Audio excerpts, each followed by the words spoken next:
Today is the day. I finally got to sit down with retired Navy SEAL commander and former governor of Missouri, Eric Greitens. Eric and I talk about his early days wanting to leave and find adventure, getting arrested in China, becoming a Rhodes Scholar, his time boxing, his humanitarian missions to Rwanda, Gaza, and more.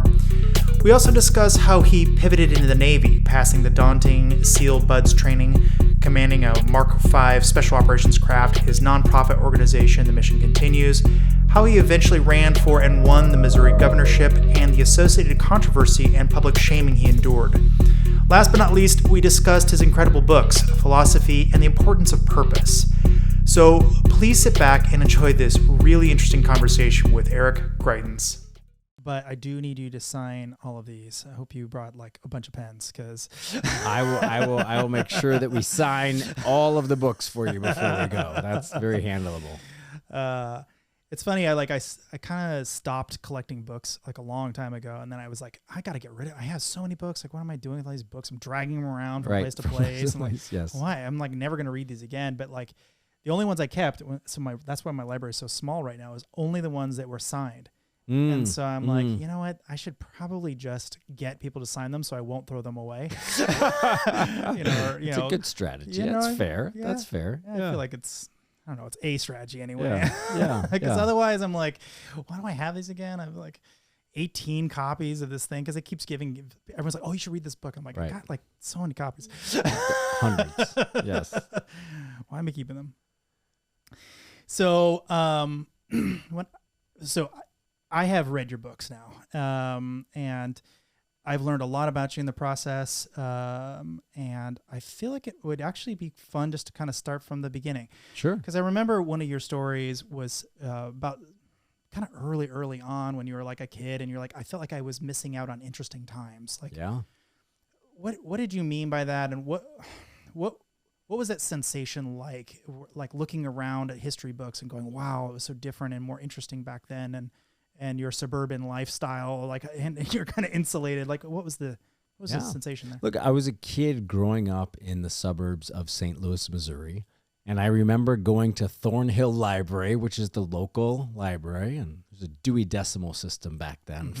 I'm sure you remember that, but a lot of other people might not. But, I was really into the choose your own adventure books. I really liked the idea of having a big adventure. And I think that's true for especially a lot of young boys and kids. Like, you want to have an adventure. You want to do something heroic. You want your life to be meaningful. And I looked around suburban St. Louis and I'm like, what's going on here? Like, this doesn't seem like King Arthur's Knights of the Round Table. Like, what's the, it's not the Battle of Thermopylae, right? What is at stake like a paper in our right? You're trying to figure out where do I fit in? And increasingly in our culture, I think this is a particular problem for men and for boys, is that there's not a lot of direction to them about, like, this is what your life is for. This is what your life is about. And so I remember as a kid reading all of these stories and kind of wishing that I'd been, with Christopher Columbus trying to find the new world, that you wanted to do something big. And so as a kid, I read all that stuff, and I did, as you mentioned, I had this kind of sense like, was I born at the wrong time? I resonate with that. When I was a kid, I lived on a ranch, and ranching is not, I don't know. It's funny because now I'm like, that was kind of cool. Right. That was cool. We lived on a ranch. But back then I was like, ugh, like I felt like I'd met the same 5 people over and over again. And I was just like, I feel like there's so much out there that I'm watching Star Wars on TV, right, and I go outside and there's like a squirrel. Yeah. You know what I mean? Like there's an adventure waiting. And I thought it was in the big city. I thought that was where the urban jungle was. Right. You know what I mean? Like that's where the action is happening. Like, because like you, I really didn't think wars were, I don't know, real, because I'd never seen one up close. Right. So I'm like, that's all just things people talked about in the olden days, right. Right. And it probably wasn't until I was in middle school that I think Gulf War was starting to kick off, the Gulf War I, if memory serves. And I'm like, oh, it's a real thing. Like these are actual things that happen in my lifetime, and I'm gonna maybe I just haven't lived long enough, and So I thought that was really interesting when I was reading that. Like, I wonder how many boys these days are just sitting there going, things kind of suck. Although now we're living interesting times again. I think it's far, far worse in the culture. It's much more debilitating for young men today in 1,000 different ways than it was when we were growing up. But yeah, it's a very natural thing. I mean, you mentioned Star Wars, but that's also, keep in mind, that's what Luke Skywalker's thinking at the beginning of the movie. Yeah. He's like, I want to get off of this farm, right, et cetera. And then all of a sudden, right, there's Jawas and Han Solo shows up, right? So it's a very natural thing for young men to feel. It's also why in traditional cultures, you actually had ceremony that young men went through that helped them to understand what it meant to be a man. You actually went through ceremonies where, you know, if you're in Spartan culture, when you're 7 years old, you left the women and you started working and living with men. If you were in medieval culture, at 7, you could become a page. At 13, you could become a squire, right? In Judaism, at 13, you get bar mitzvahed. You become a man. So there had been in almost every traditional culture that you looked at, these very specific ages, especially for young boys. One marker was almost always around 7 years old. Another was around 13. And then another came somewhere between 18 and 21 was when you had fully become a man in your culture. But the point is that at each demarcation, there were ceremonies that you went through in order to help you understand what it meant to be a man. We don't have that today. So one of the things I actually did for my boys, as you know, I've got 2 boys, 9 and 7 years old. I actually inducted them into the ancient order of the Pirate Knights of Coyote Bear Cabin. Okay. So I created a ceremony for them one summer, and they had 30 labors that they had to perform over the course of the summer. At 7 and 9, they had to learn, well, this was when they were 7 and 6 in the summer. They had to learn how to make a fire. They had to learn how to clean a wound and bandage it on their own. They had to learn the military alphabet.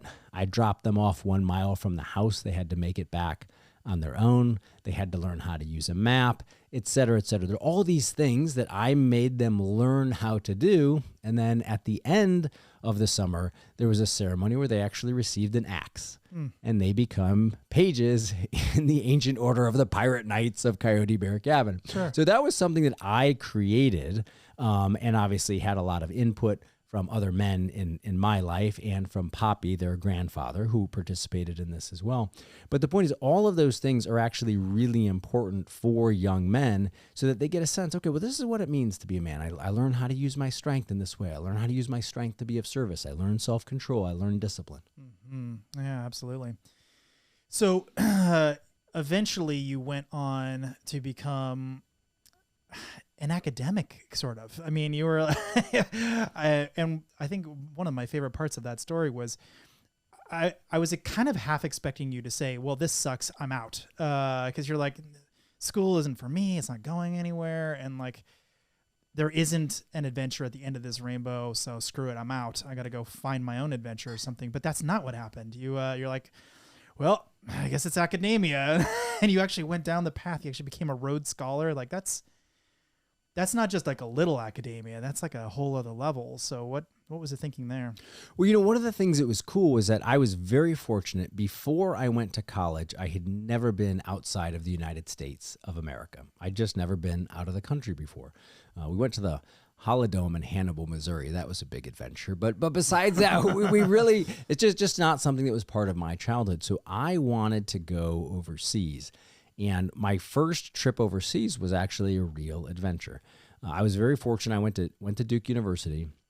They had a program at Duke where if you were a freshman and you'd never been outside of the United States of America, you could apply for a grant to study something after your freshman year that was overseas.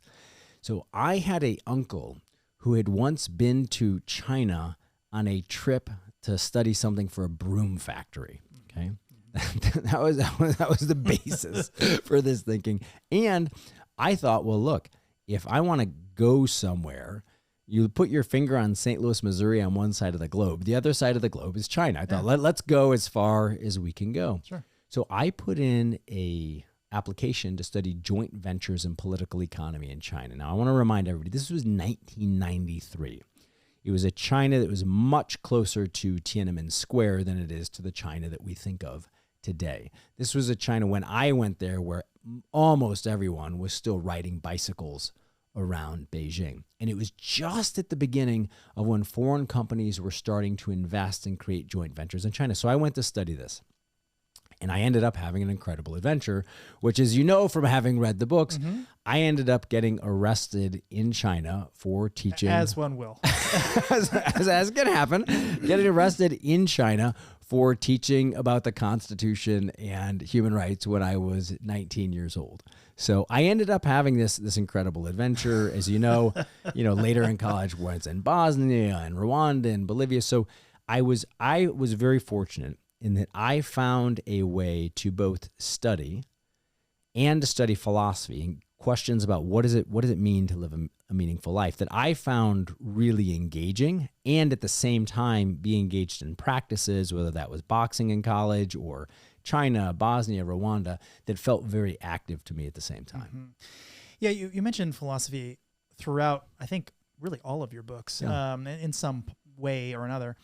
And it makes a lot of sense because you had that background in it. I remember when I was a kid, I kind of thought philosophy was like this distant, ancient thing I wouldn't have to think about. It's like, oh, some philosophers once upon a time had some thoughts about things. And a lot of it, to be fair, is kooky. Like, it's way out there, Yeah. It just is. I mean, like spirits and, and like weird particles that are like half fire and half water and like all kinds of crazy stuff, right? So I think my perception of it was that's not, we've come so far since then. And so therefore it's not something I need to learn.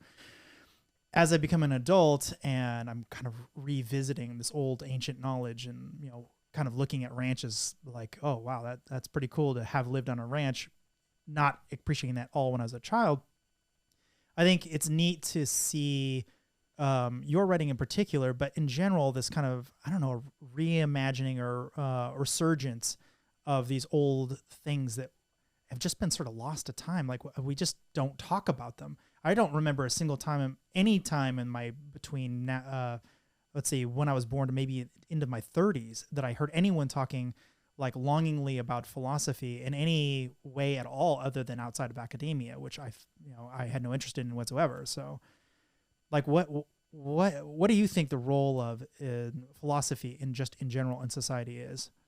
Well, so let's speak to that. And at the same time, let's talk about what happened to philosophy. Because what's really striking is when you study philosophy, and you go back, there's a great book by Pierre Hadot called The Story of Philosophy, right? And or his book is Philosophy as a Way of Life. Okay? And I'll come to the story of philosophy in a moment. But his book is Philosophy as a Way of Life. Socrates, Plato, Aristotle, all of these guys thought that all of the questions they were asking, what is wisdom? What is justice? How do you organize a republic? All of these questions were questions about how you should live and what it meant to live a good life. And if you think about that maxim that's over the temple at Delphi, know thyself, the idea was by studying these questions, you're going to come to know yourself, and you're going to come to know your place in the world. And philo, the love of, Sophy, wisdom, the idea was that you could learn to love wisdom and that there's all of this wisdom around you. And one of the things that's happened in our culture is exactly what you put your finger on, was that sometime, and it was a process that really started happening, I think, in the kind of 70s, 80s, 90s, philosophy became academic. And the idea was, well, who are philosophers? Well, those are people who are like in universities. They write in obscure journals that nobody reads. Even the other academics don't actually read them, okay? And it seemed to be this totally obscure discipline. And it was a real shame, it was a real robbery. It was a taking away of all of that wisdom from the common culture. I mentioned The Story of Philosophy was a series of books written by Will and Ariel Durant. I think it was in the 1970s or 80s. Sold millions of copies. Why? Because then in the United States of America, still 50 years ago, you had alive the idea that was actually part of the basis of the founding of the Republic, was that the Republic was dependent upon self-educated citizens. This is why Benjamin Franklin created the public library in the United States of America. Let's remember, that was an invention, the public library. Before that, where were libraries? There were monasteries, or a king might have it, or it's a famous Library of Alexandria, the royal court owned it. The idea was in the United States of America was that you could educate yourself. And, my dad, growing up, read a lot of Eric Hoffer. A lot of people today aren't necessarily familiar with Eric Hoffer. Brilliant philosopher. I think he is the most brilliant street fighter philosopher in the history of the United States. Okay, self-educated guy who's written brilliantly. If you're going to start with one of his books, start with The True Believer. There's also an incredible book of essays called Between the Devil and the Dragon. Eric Hoffer, brilliant guy. But here's the point. My dad, who was a government accountant, read Eric Hoffer when he was out near the barbecue. And he wasn't alone. When Will and Ariel Durant wrote The Story of Philosophy, they sold millions of copies. Can you imagine today in the United States of America, books about the story of philosophy selling millions of copies? No. And why? There's been this process by which the idea is told to so many men and so many women in this country that that's not for you. That's for these people in these fancy colleges and universities. But in fact, the wisdom is there for everybody, and it's part of our great cultural inheritance. And one of the things that I tried to do in the book Resilience, where I'm writing a series of letters to my buddy, his name is Drew Sheets. And in the book at the time, we changed it to Zach Walker. He's happy for his name to be out there. Drew's a great dude. But he was a classic example, an incredibly smart guy, who, because he wasn't academically focused, because he was a boy with a lot of energy, because he wasn't a kid who wanted to sit in class all day, was told that kind of wisdom wasn't for him. And I remember in Buds, I gave him a copy of Ralph Waldo Emerson's essays, and he devoured that book. He was so excited by all of the stuff that's here. Why? Because he wanted to learn what it meant to be a good life. What does it mean to be a man? What does it mean to be a warrior? What does it mean to be purposeful? And these questions are questions that have been being asked for centuries. And that inheritance, all of that wisdom should be there for all of us. But instead, today people get TikTok videos. They sure do. And Facebook videos. Don't forget those. Well, I do want to talk about your book, but I think in context, it might be good to talk about it more later on. We'll talk about it later. When you get into the SEALs, I think if we're going to do it a little bit more chronologically, it might make sense at that point. But so let's talk about your humanitarian stuff, because I guess this actually kind of dovetails into the Heart and the Fist, because it's funny because I read the book and then I understood the title. Like I got all the way through the book and I'm like, oh, that's what the title was all about. Like, so it starts with the heart, and that's the humanitarian side. So why don't you walk us through how you kind of got involved in that and what that meant to you? Yeah, so I had this incredible experience in China, which we talked about, where I realized, wow, things can be pretty different outside the United States of America, right? This is not the Dairy Queen in St. Louis, Missouri. We're working in a different world here, all right? So naivete at 11. Right. But I was very fortunate, right? I had this experience in China, and then I was invited along with a small group of other students to go in the summer of 1994 to live and work in refugee camps with Bosnian kids who were called unaccompanied at the time. Unaccompanied meaning that they may have been orphaned or they may have just been separated from their parents during all of the violence and ethnic cleansing that was happening in Bosnia at the time. Now, you want to think about, it's hard to really step into what it's like being in a refugee camp. Because we see movies, you can read an article. If you think about in a refugee camp, everyone there has been a victim of violence. Many of them have lost close relatives. They've had wives and husbands and brothers and sisters and fathers and mothers and children killed. They have, by definition, all of them lost their home. But the hardest thing isn't actually what happened to them, it's where they're at. So you're in this moment where you're living if you're lucky, in a trailer, in something like a tent, in a refugee camp, and you have no idea when this is going to end. Right. Maybe you've been there for years. There's no sense of direction. There's no sense of time. There's no sense of time in the sense that you know when this is going to end. And it might get worse. It very well could get worse because things have been getting worse for a long time. And one of the things, there are a lot of lessons that came to me from that, but one of them, which I later ended up using, and we'll talk about it, maybe when we talk about working with veterans, was that the people who I saw who were struggling the worst were often the kids who were my age at the time, who were 19, 20, 21 years old. They felt like their life had just been cut off right when they were about to start. And here they are, tremendous anger. They're living in the refugee camp. It's unclear to them. How do you do anything? How do you go to school? How do you start a business? How do you improve yourself? Incredibly hard environment. The people who are doing the best were oftentimes parents and grandparents who had really young kids. And the reason was that no matter what, they knew they had to wake up every day and be strong for someone else. One of the real lessons that I've taken from life is that no matter what happens, and there's tremendous amount of pain that comes everybody's way, tremendous amount of suffering that comes your way in any life. When people have a why, when they have someone to be of service to, that provides a tremendous source of strength. And that was one of the things that I saw in that refugee camp in Bosnia when I was 20 years old.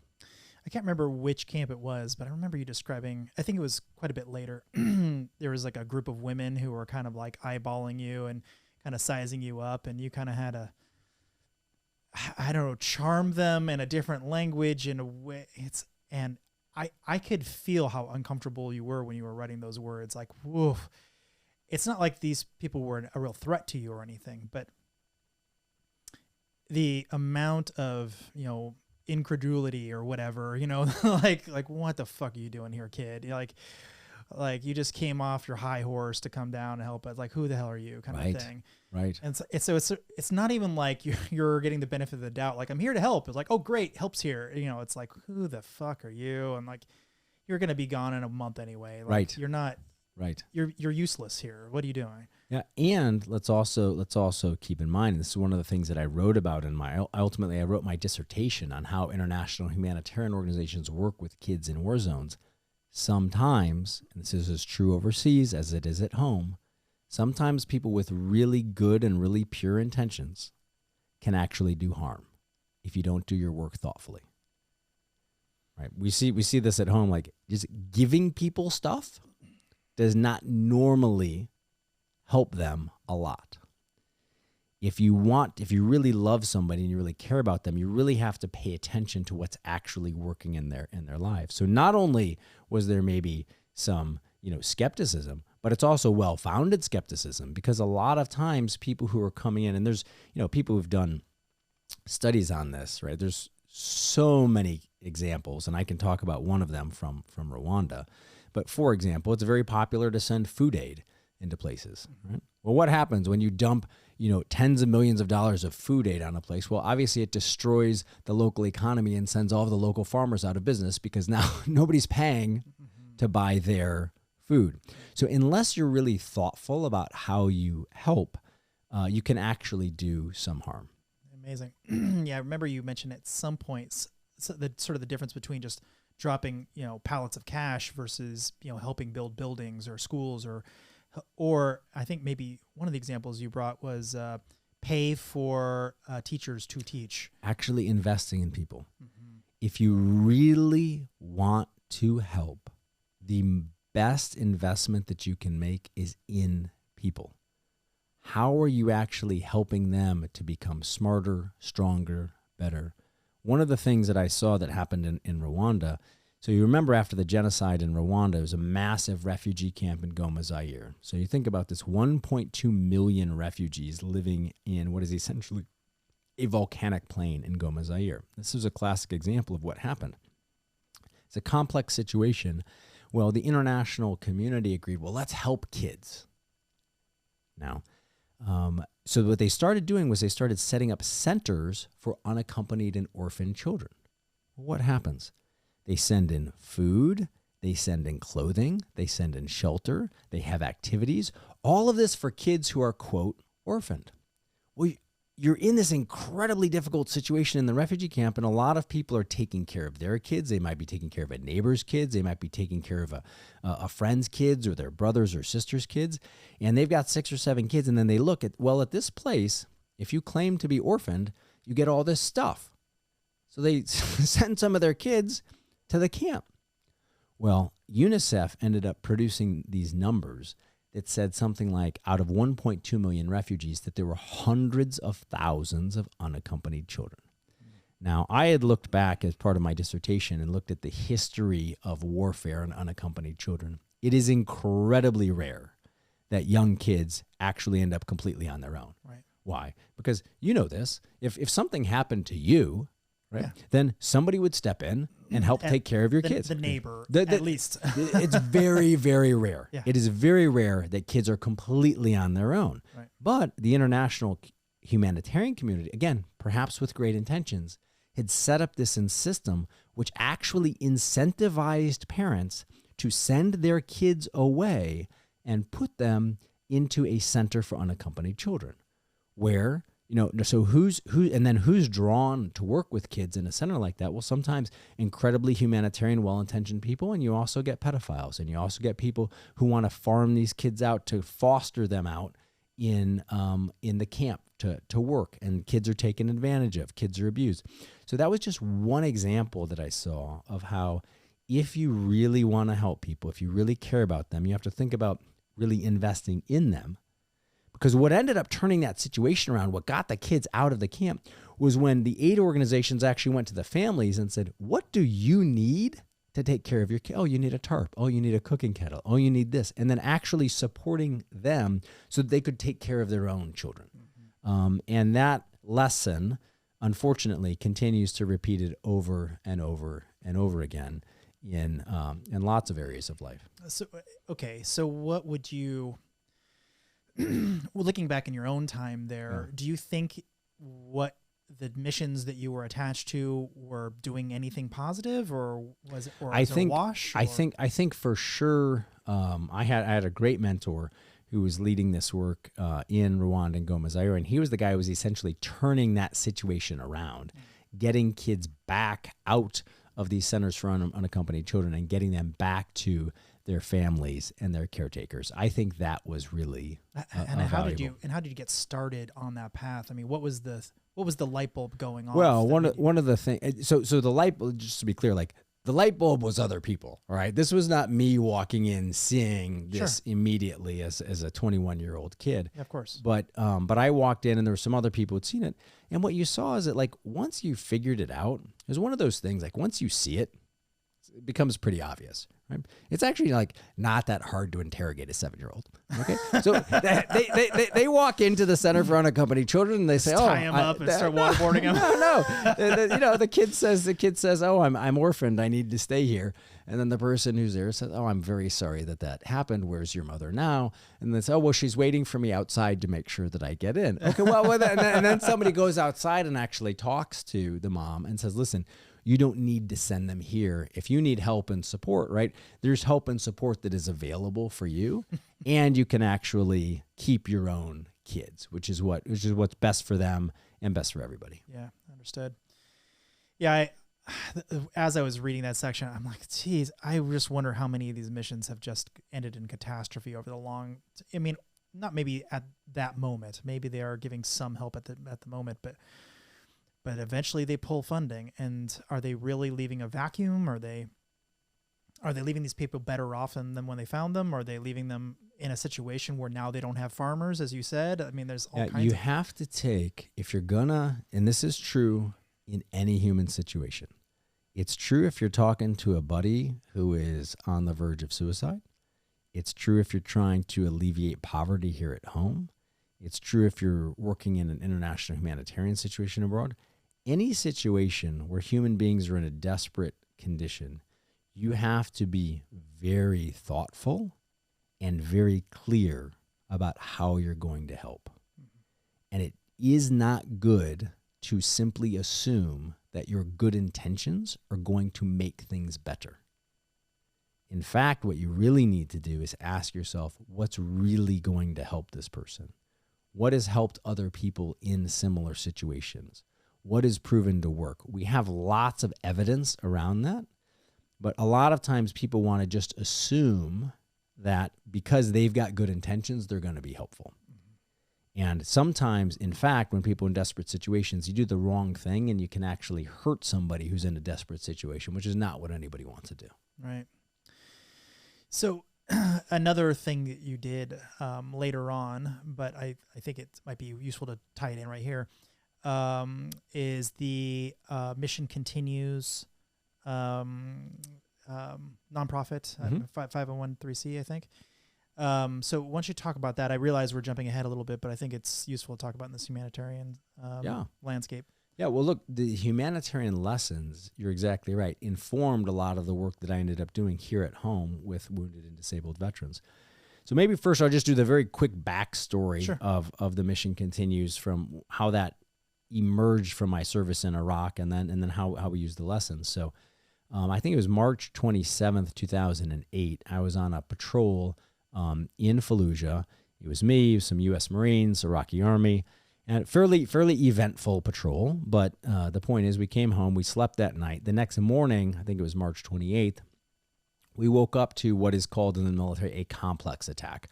Complex meaning there's more than one thing happening. Okay, you got artillery that's being dropped, mortar rounds being dropped on your position. You got small arms fire, and what also happened was that multiple suicide truck bombs were coming in to attack our position in Fallujah.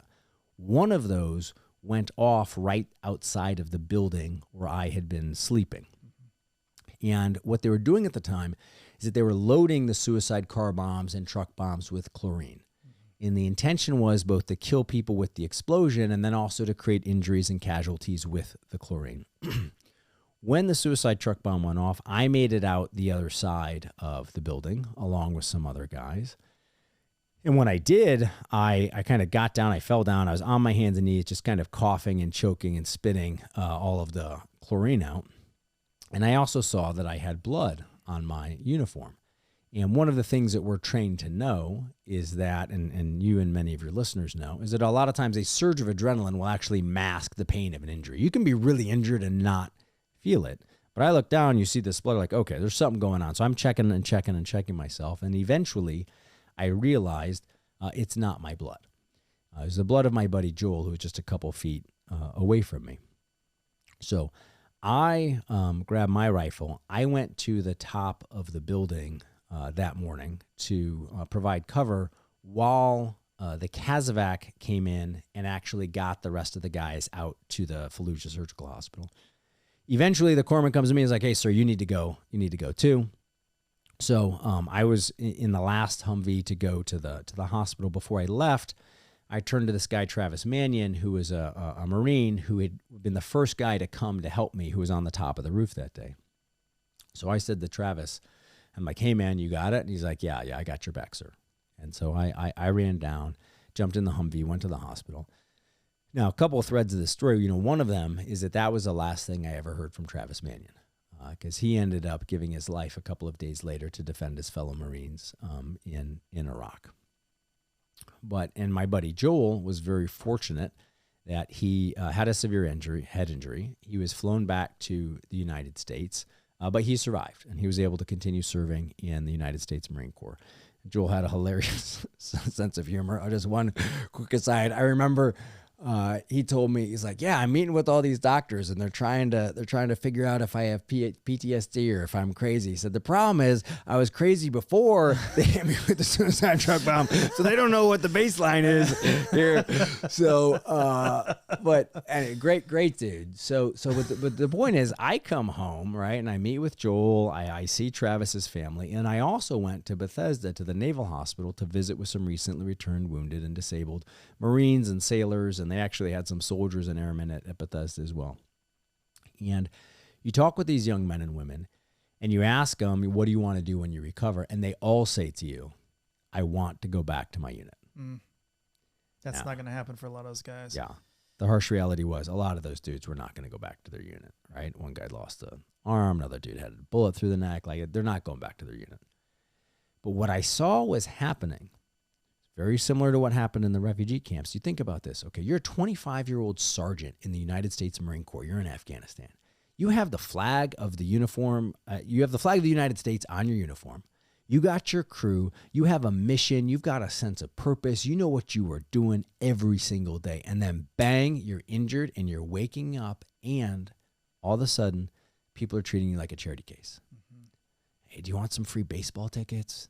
Do you want a free blanket? You want some free movie tickets? You want a free fly fishing trip, right? Now, again, really well-intentioned, but what is the message? The message is, okay, you did all this stuff, you got injured, and now you're a charity case. Well, that leads to the most significant injury, and the most significant injury that anybody ever receives in their life is that they feel purposeless. And that leads to depression. That leads to people using drugs. That leads to people using alcohol. So what I saw there in Bethesda, and again, thankfully for the lesson from the refugee camps about the parents and grandparents waking up, I said, like, these guys need a purpose. And by the way, they still have so much to offer. Maybe even more. Because not only have they served, not only have they done this heroic work, but now they've come back and they're going to recover. So we started at the mission. And they have perspective. Yeah, and wisdom. Yeah, they learned something about themselves, and it's a hard lesson. Yeah. And so we put them to work at places like Habitat for Humanity, Big Brothers Big Sisters, Boys and Girls Clubs. And you know what? All of a sudden, when somebody wakes up and they feel like they've got other people counting on them, you know what? Then they're going to take care of themselves. And it is a lesson that is essential and important for every human being. You know, if you permit me, like one aside, like one of the things that you often find, for example, is that one of the key markers in a life where people will stop doing something that's bad for them, like smoking, right? They'll stop when they have a kid. Why? Because they realize, okay, I got to do something. I got to fix this because I got to be there for my kid. It's for them. It's not for themselves. It's for them, not for themselves. So what does that tell you, though? It also tells you that they need to love and believe in themselves. Okay. And one of the things that happens, though, it's a beautiful thing that can happen in a human life, is that when you start realizing that you have something to offer the world, then you start to believe in yourself again.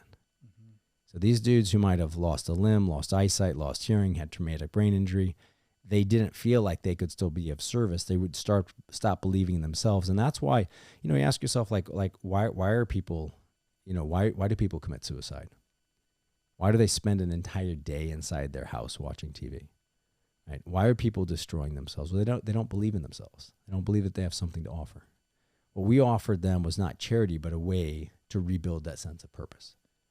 Now, we couldn't do it for them, but by creating that path for them to go out and start to serve again, they could start to believe in themselves. And then you know what? They do that and like, you know what? I'm going to go back to college. You know what? I'm going to actually get in shape. I'm going to do this because I've got other people who are counting on me. Are there any like really good stories from that time? Oh, dude, there are like thousands. Right. So I'll tell you one that just because it's on my mind, because literally I had the dude over to my house 2 weeks ago. It's a guy named Tim Smith. Okay, I'm in Missouri. Tim Smith was our first Missouri veteran from the mission continues. All right, and Tim had served in Iraq. Debilitating PTSD, had all of these friends who were killed, et cetera, et cetera. Like, you've heard this story many times.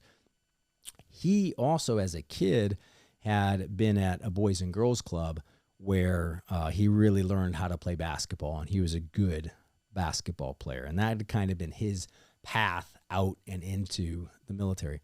So we had Tim do a fellowship at the Boys and Girls Club. As he's there at the Boys and Girls Club, he's rebuilding that sense of purpose. He's feeling really good about himself. And then he's like, wow, this is amazing. I actually want to use this to help some of my fellow veterans. So we got him a fellowship at the VA where he started working with other veterans. That led him to getting a job at the VA. And then after he had the job at the VA, he's like, you know what, this is cool in the government, but I want to do something in the private sector. He started his own cleaning company. His own janitorial service company called Patriot Commercial Cleaning, where he hires exclusively. He only hires other veterans and their families. That's great. And now he has, I don't know, it's like 50 employees in the state of Missouri. Then he started a veteran roofing company, okay? And now his kids who saw him at the depths, okay? And this is a guy, again, PTSD. He had lung cancer from being around burn pits and all that stuff. So you don't think about like excuses and hardship and all this stuff. Okay, but now his kids, one of whom is now graduating from high school, what does he want to do? He actually wants to start his own business. He's seeing what his dad has done with his life. He's so proud of it. He wants to follow in his path. That's great. And there are hundreds of stories like that because, again, it's very simple. And again, this is all, to go back to what we're talking about with philosophy, it's all there. It's all the same stuff, right? You can read Socrates, Plato, Aristotle, Lao Tzu, Mencius, Confucius, about how you actually create a sense of purpose in your life and how important it is. And today, instead of getting that kind of wisdom, people are being mainlined all of these lies and poison from the mainstream media, much of which is actually purposefully designed to make you sick, purposefully designed to make you depressed, purposefully designed to make you weak. So I'd like to talk about your photos for a second because I think it's relevant to this particular conversation. This is I'm going to kind of butcher a short little quip of what this is, but it's basically a picture album / I would almost like to call it poetry, but it's not. They're short essays, I would say, on your time in 4 or 5 different, maybe 5, 6 different regions.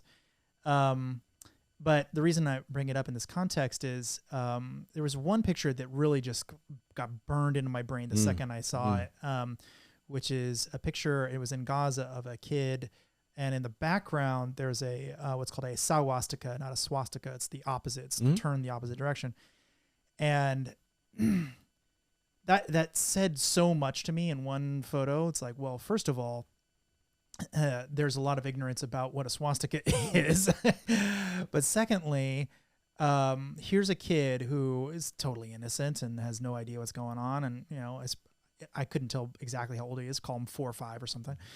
But around a culture that really doesn't have a lot of options. They really don't have like this a deep philosophical, like pull yourself up by your bootstraps mentality. They don't have the same sort of options that you might have even just a few miles away in Jerusalem, let's say. So when you look at kids like that in those places, like what do we do? How do we help bring them that sort of, because I can see myself, you know, being that age and looking up and seeing these, from our perspective, terrorists, right? But they're like my uncle or whatever. And I'm like, oh, my uncle is such a badass. He's going out there and doing stuff. And it's some kind of mission. So it's just a cycle at that point. There's no end to that cycle because you're not giving them another option to look up to another better cause, another better way to live. So like, how do you think about that? Well, first of all, this is one of those problems which is incredibly complex, right? And I'm going to make first a philosophical point about the difference between complicated problems and complex problems, and then I'll come back and talk about practically like what we can do. Sure. So first of all, like one of the things that's also valuable about philosophy is that it lets you think about the questions you're asking, right? And, you know, Aristotle makes this distinction between what I would call complicated and complex problems. A complicated problem can be a problem that's incredibly difficult to solve, but once solved, remains solved, right? So how do you build a skyscraper with plumbing and electricity and make sure that it stands and the elevators work? That's an incredibly complex problem. How do you build a jet engine that's going to actually fly? It's an incredibly complex problem. But once it's solved, it remains solved. It's not like the dudes who build jet engines are waking up and like, man, what do we do today? How are we going to build it? Like, you know how to build the engine. Complex problems, which most human problems are, change as you solve them.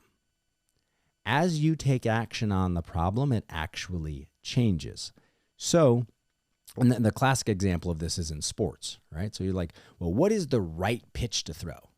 I mean, okay, a fastball works, but now you need to throw a curveball, and now you need to throw a changeup. The answer is not always the fastball. You can't always run the same play. Why? Because the defense or the hitter is going to change. You know, it's not like in boxing, which is the right punch to throw. Right? There is no answer to that question. It's all dependent upon the context that you're seeing. And in the same way, when you're talking about a lot of these complex situations, there's not always a simple answer. It's not a complicated problem like, okay, well, every time we see kids like this in Gaza, or as in the other book, like working with kids in Cambodia who lost limbs to landmines, or working with kids in one of Mother Teresa's homes for the destitute and dying. All of these situations are complex problems. And just like if you're going to help a buddy who's having a hard situation with his teenage son, like you got to listen. And this is why we have to develop what the Greeks called as phronesis, is practical wisdom, right? It's not mathematical knowledge. It's not knowledge like a knowledge in a chessboard, right?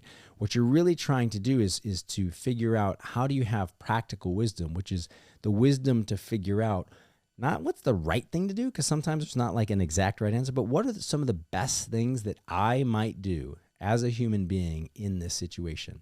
And what I would say in general with most of these things is that the best thing you can do, the best thing you can actually do is look at yourself. And you ask yourself, how do I get better? Because sometimes it's a cop-out. All right, how am I going to help these kids like half a globe away? Sure. Okay, right, yeah, I mean, maybe. But maybe you should also think about, right here at home, you talk about kids growing up in an environment where they don't have a chance. Right here at home, you have all these boys growing up in a culture that tells them that masculinity is toxic. You have a culture where like they will lie and tell vicious lies about men, right? Simply because they didn't like follow the rules of the establishment. So what do you have to do, or what can you do? Look at yourself. Yeah. So what can I do in my life? How can I be an example? How can I be of service? Well, I have Eric Greitens on my show is how I do it. I like that. Thank you. Thank you. One of many things I do, but so any comments on the current conflict, since I think this will come out in 3 weeks, so don't make it too on the nose if you have any feelings on the topic, but just in general, I would say. No, I don't think. I always like talking about things where I feel like I can add specific value. Mm-hmm. And, the last time I was in Gaza, that was in 1998. It was literally a quarter century ago, right? And it was very, very helpful and eye-opening at the time to actually walk the streets of Gaza. But I would say, in the military, we said that's old intel. That's old intel. That was when Yasser Arafat was kind of running the show. Yeah, I know that to be true. I get it. I totally understand. But I'm always curious because, I've never been to Gaza. I've never spent any time on the ground there. So sometimes there's like, well, here's the way this group tends to think about the problem. Like, I've heard some scary stats, and I'm not going to repeat them because I can't remember them exactly, but it was something like a multi-digit IQ difference between people in Gaza and like the Ashkenazi Jews, which are just a few miles away. And if that's indeed the case, and I'm not saying it is, that's just the stat I saw. So who knows? But let's say it was for a second. It's very hard to have a conversation with somebody who's not thinking at all on the same plane that you are. And so, some of that might be, lack of food or food insecurity problems. Some of it might be health issues. Some might be inbreeding. Who knows, right? Who knows what the actual cause would be of something that drastic, that the numbers are crazy. But it seems like direct diplomacy in the way that, like two Western countries would have diplomacy just probably won't work because it's a different conversation. Yeah, I mean, look, a couple thousand years of conflict would suggest that chatting over tea is not going to resolve this one right away. But it actually raises, again, I'm going to make kind of a general point, because I think it's really important as your listeners are thinking about, well, how do I take like this lesson and actually apply it to my own life? One of the things that you find is that a lot of times people assume that a conversation is going to lead people to understanding. And actually, there's a lot of evidence that it doesn't. There's a lot of times that people sit down and they talk and like, oh, no, I really don't like that person. Yep, and we really are different. Yep, and we really do, like, let's go fight, okay? One of the things that I did, again, at the Mission Continues was we had this big divide in the country, and gosh, it feels like ancient history now, between veterans and non-veterans. Mm-hmm. It was such a small percentage of the country that actually went over to Afghanistan, that actually went to Iraq, and you had all of these people who like kind of cared about it, And they were patriotic Americans maybe, but they'd literally never had dinner with a veteran. Well, rather than like sitting people down face to face to just talk, one of the things that we did was we did community service projects, and we'd have people work together. And this is especially true for guys, okay? If you want guys to like really come to understand each other, give them something to do together.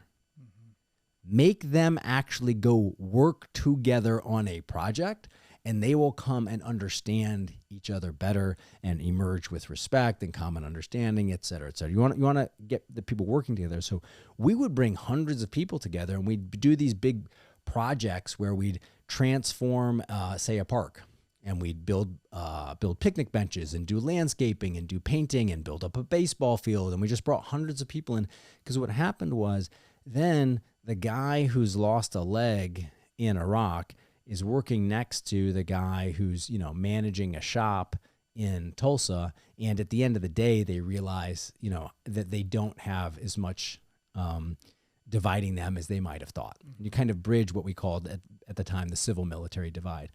And so, but there's even a within military divide. I mean, there's the people who've been in combat and the people who haven't. And if you haven't been in Army versus Navy, well, right? Sure, Right. Well, sure, Yeah, but that's yes. more like friendly ribbing. Right. But I have seen conversations that are like, well, have you been in combat? It's like, no, I was never deployed. And they're like, okay, kid, Right. They're very treated.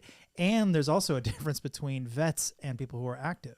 Right. I remember conversations with a vet, old friend of mine, and he's like, I flew in on this. I was on this battleship, but he was no longer in the military. Flew in and is meeting people, and these I think their Marines came off some combat mission or something, and they're all fucked up and everything.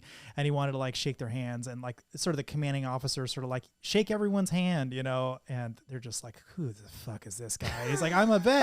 I was one of you like a couple of years ago. Right. Nope. Yeah. Dude, we are exhausted. We want chow and sleep. Right. And who the fuck are you? Right.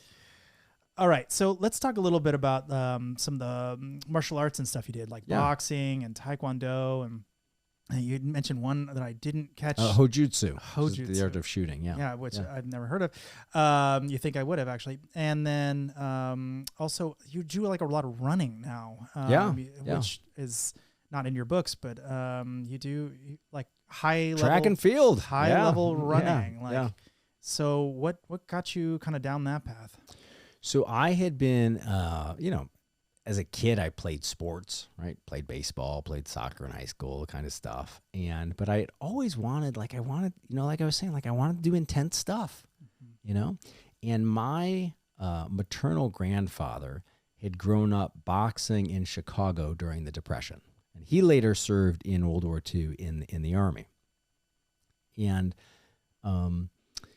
so I kind of always had this interest in boxing, but as a kid, I was never going to be allowed to box. So I went off to college, and one of the things that I did, this was back in the days of Yellow Pages, right?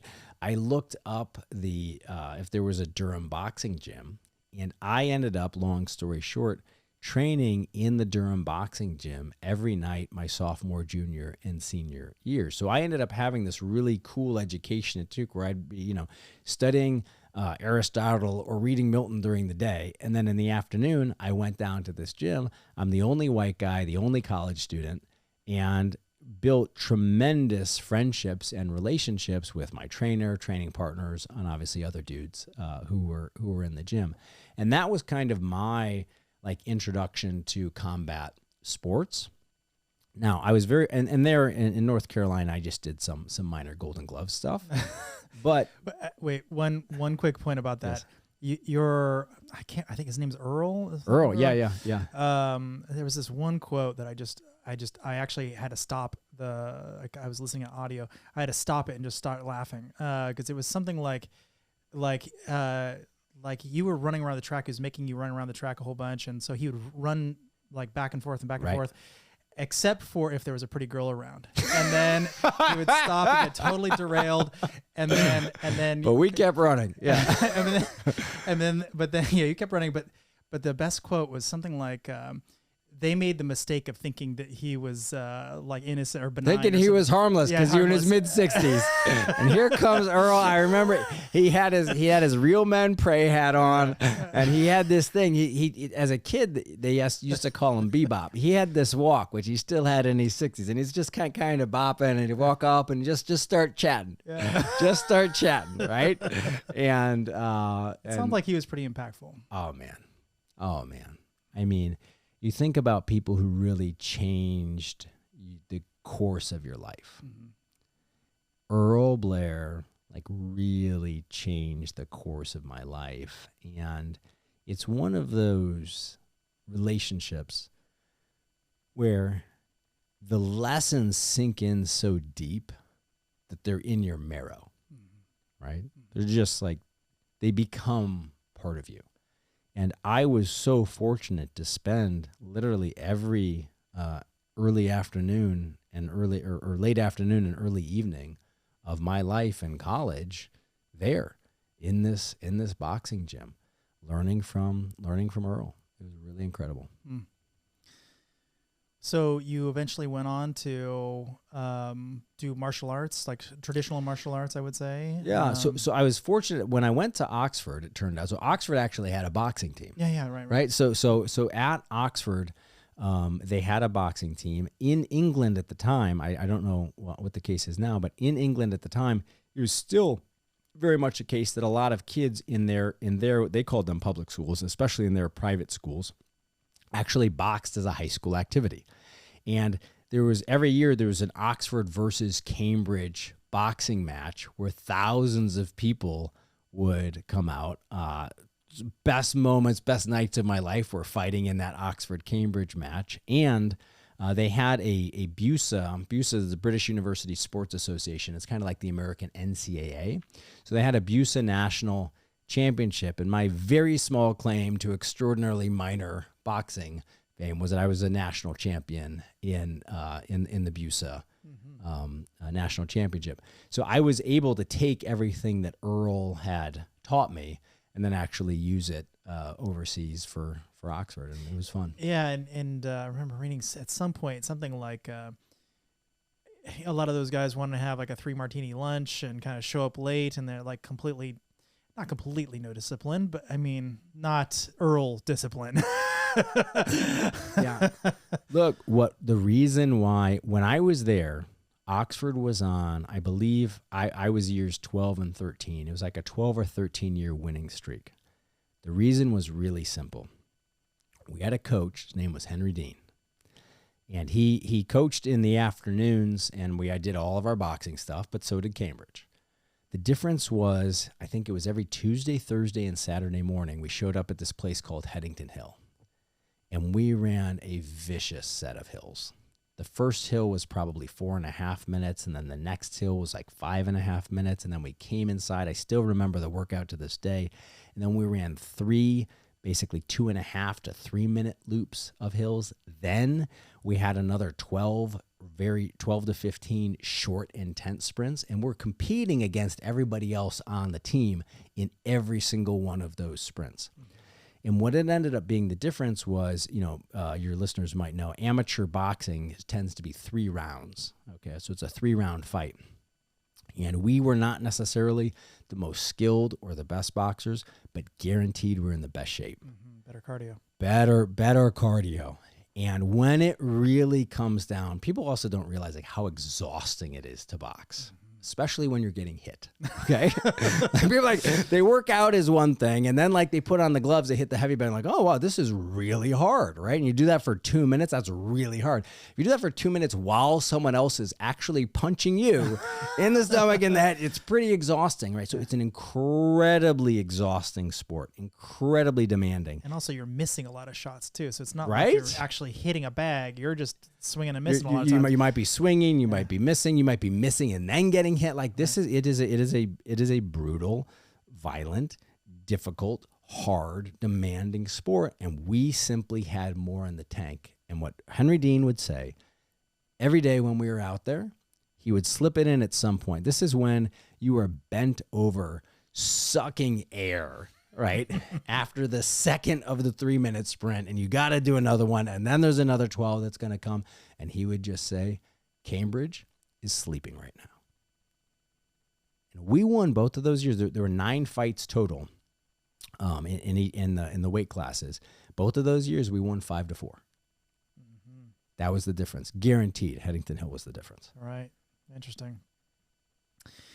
So I think this brings us to somewhere in the heart and the fist. So I'm not sure exactly where we are, but where you somehow decided, instead of going down the like you could have, right? You're a Rhodes Scholar. You could just go down the boring old corporate consultant. You could have been a Deloitte and Touche or KPMG or something on Booz Allen. You would have made plenty of money and done fine for yourself. And I think that would have been anyone's expectation of you. You know, like go do the normal 9 to 5, wear a suit and a tie, and you'll make tons of money. Right.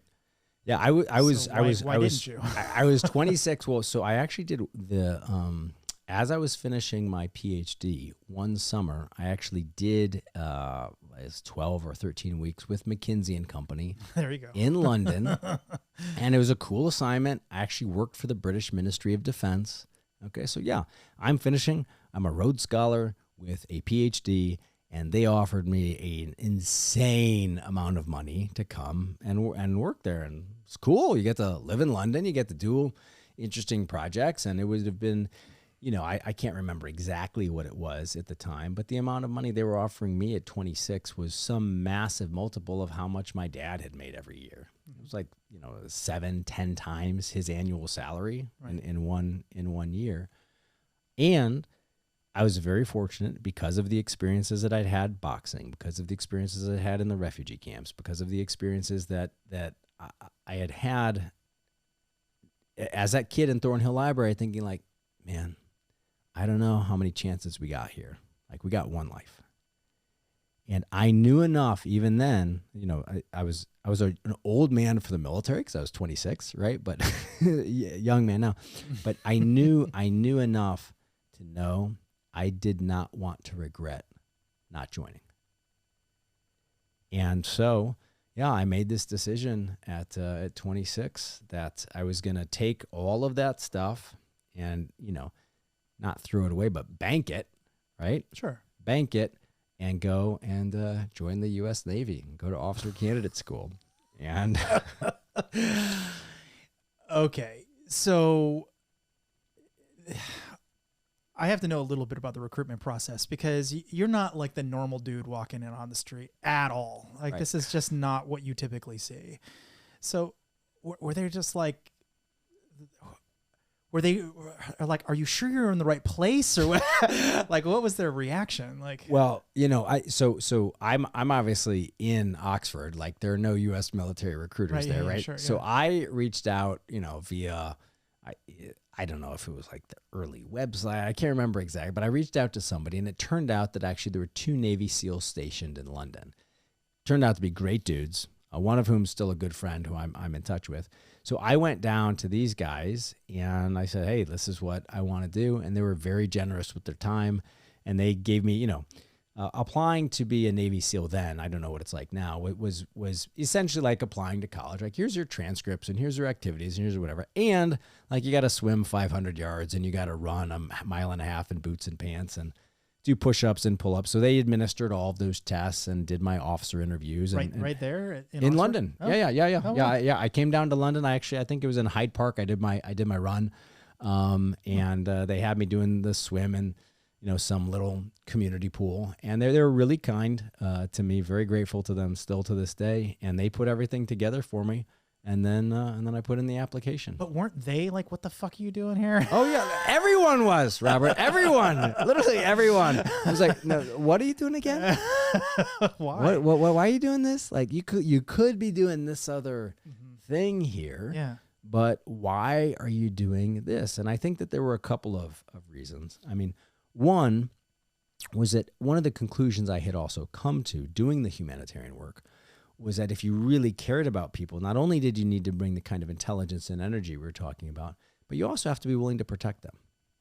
And this is one of the great jobs of the warrior, Right? You think about World War II. What brought World War II to an end? It wasn't humanitarian work. It was people with guns who were willing to put it to an end. What brought the ethnic cleansing in Bosnia to an end? People with guns who were willing to put it to an end. What brought the genocide in Rwanda to an end? People with guns who were willing to put it to an end.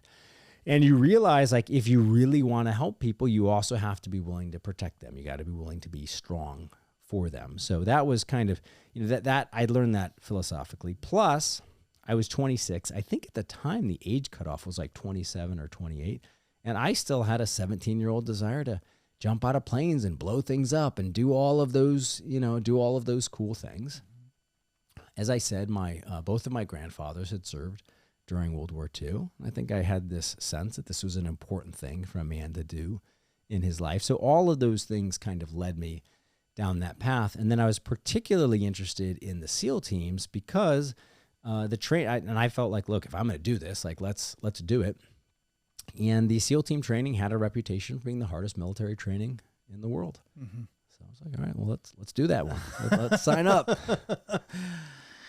I'm sure you get this question all the time, so I don't want to belabor it too much because you said it probably in 1,000 forums and whatever. But was it the hardest training? I mean, how hard was it? Oh, yeah, it's hard. Yeah. It's legit. It's legit. It is incredibly hard training. Uh-huh.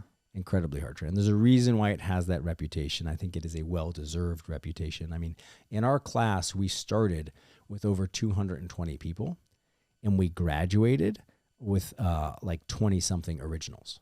So 1 out of 10. Yeah. That's crazy. Yeah. That's that seems a little low. I thought it was more like 120. Well, let me is 20 originals. So what also happens is there's probably another 20-ish dudes who got injured and rolled back and later made it through. Okay, so then you're probably closer to 20%. Mm-hmm. But and keep in mind, like the guys who you're starting with, they didn't just scrape off the street. Right? I mean, the guys who were starting in that 220 all made a decision that they wanted to show up and go through buds. And they were, college football players and outstanding high school wrestlers. And, you're starting with a body of guys who are incredibly capable to start with. And then you're winnowing it down to 10% of the originals and maybe another 10% who get injured and then later What's graduate. The average age range, would you say, in your class? So it's interesting. It's interesting because it changed over time. Mm-hmm. I would say in the beginning of that 220, you've got kids anywhere, averages plenty of 18, but the average is probably in that kind of 19 to 21 sweet spot. But among the guys who graduated is a little older. Interesting. Yeah. A little bit more grit? Well, I think that it helps to have a little bit more life experience. Mm. Now, for me, I was an old man, right? If you remember, like, because I was 26 when I joined, I'm 27 when I'm actually in the buds training. And if you think about that, like when you're 19 and somebody's 27, that's like your uncle. Okay. or distant older brother. There was this dude in our class named Johnston who was 30 years old. He was a Marine veteran who decided that he wanted to become a SEAL. And we all called him Old Man Johnston. So he was 30 years old. Like he was an old man, right? But I think that what was very valuable to me was not only had I had that experience being in tough places, and obviously I'd done the boxing and that stuff, but you also had the maturity to realize, like, okay, this isn't going to last forever. Right. Okay, these instructors, they're human beings. Tremendous amount of respect for them, understand them, but I can see them as my fellow men.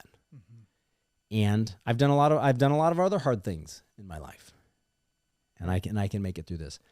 I also had what I think was a very particular advantage, and a lot of people think of it as a disadvantage, but I think it wasn't. It was, for me, an advantage, was that I was an officer going through. And there aren't many officers who are going through the training. And they purposefully and rightfully make it harder on the officers because the idea is that if you're going to lead, you better lead. So when you're doing the 4-mile timed runs in soft sand, you don't need to just make the cutoff time. You better be one of the guys in front. When you're doing the obstacle course, you need to be one of the guys in front. When you're doing the 2-mile ocean swims, you need to be one of the guys in front. When everybody is down and exhausted, you need to be one of the guys who's up and who's capable. And the last person eating. And every single meal you eat last. Every single meal you eat last, which means especially when you got 220 dudes and you don't have long for lunch, that means that a lot of times you are getting a pancake and an apple and shoving it in your mouth, and then you're back outside the chow hall ready to run back into the training. But the advantage is that if you're doing your job properly as an officer, you don't have time to think about yourself. If you're doing your job properly, the entire time you're in training, you're checking, hey, this guy looks like he's limping. I got to check on this guy because he had tore his calluses off his hands. Got to make sure that he's got those things taped. You're trying to keep everybody up using your sense of humor, right, et cetera. And so because of that, you take that focus off of yourself. Anybody who thinks just about themselves going through training will quit. Right, sure. Yeah, being introspective, navel gazing. Yeah. So I like that. So you were able to kind of have purpose even within the microcosm of just the training itself. It's not just like God and country, this distant, lands I'm going to protect someday. If it's distant lands, you ring the bell. You quit. There's no space for philosophical distant lands. You are holding that 200-pound log. You're an hour in. You're already exhausted. You got up at 5 o'clock this morning, right? You're not even through your day. You're holding this log. You got 6 dudes who are holding this log with you. You are trudging through. You have no idea when this is going to end. And if you're thinking some distant thoughts, right, you're out of there. The thought is literally, I feel, and it's hard to actually explain how bad you hurt. It's not like working out in a gym, right? This is pain that's reached like a searing spiritual level. Like everything in your body hurts. It's beyond body hurt. And you're walking, you got this log, and you're literally thinking, like, I can take one more step for these dudes. If these dudes are still holding on to this log, I am going to hold on to this log with them, and we're going to make it for another 10 steps, and we're going to see what happens. That is how focused you have to be, but that's also, it's a beautiful thing in life too, right? Because you think, what defeats people in life? And if you want, I could tell the story of like the hardest moment in our class. Sure. So this is actually, I think, a really important story. So I remember what was the hardest moment for our entire class, and it came during Hell Week, right? Hell Week, I know, you know it. You've got a bunch of buddies who are in Spec Ops and in the SEAL teams, right? Hell Week is considered the hardest week of the hardest military training in the world.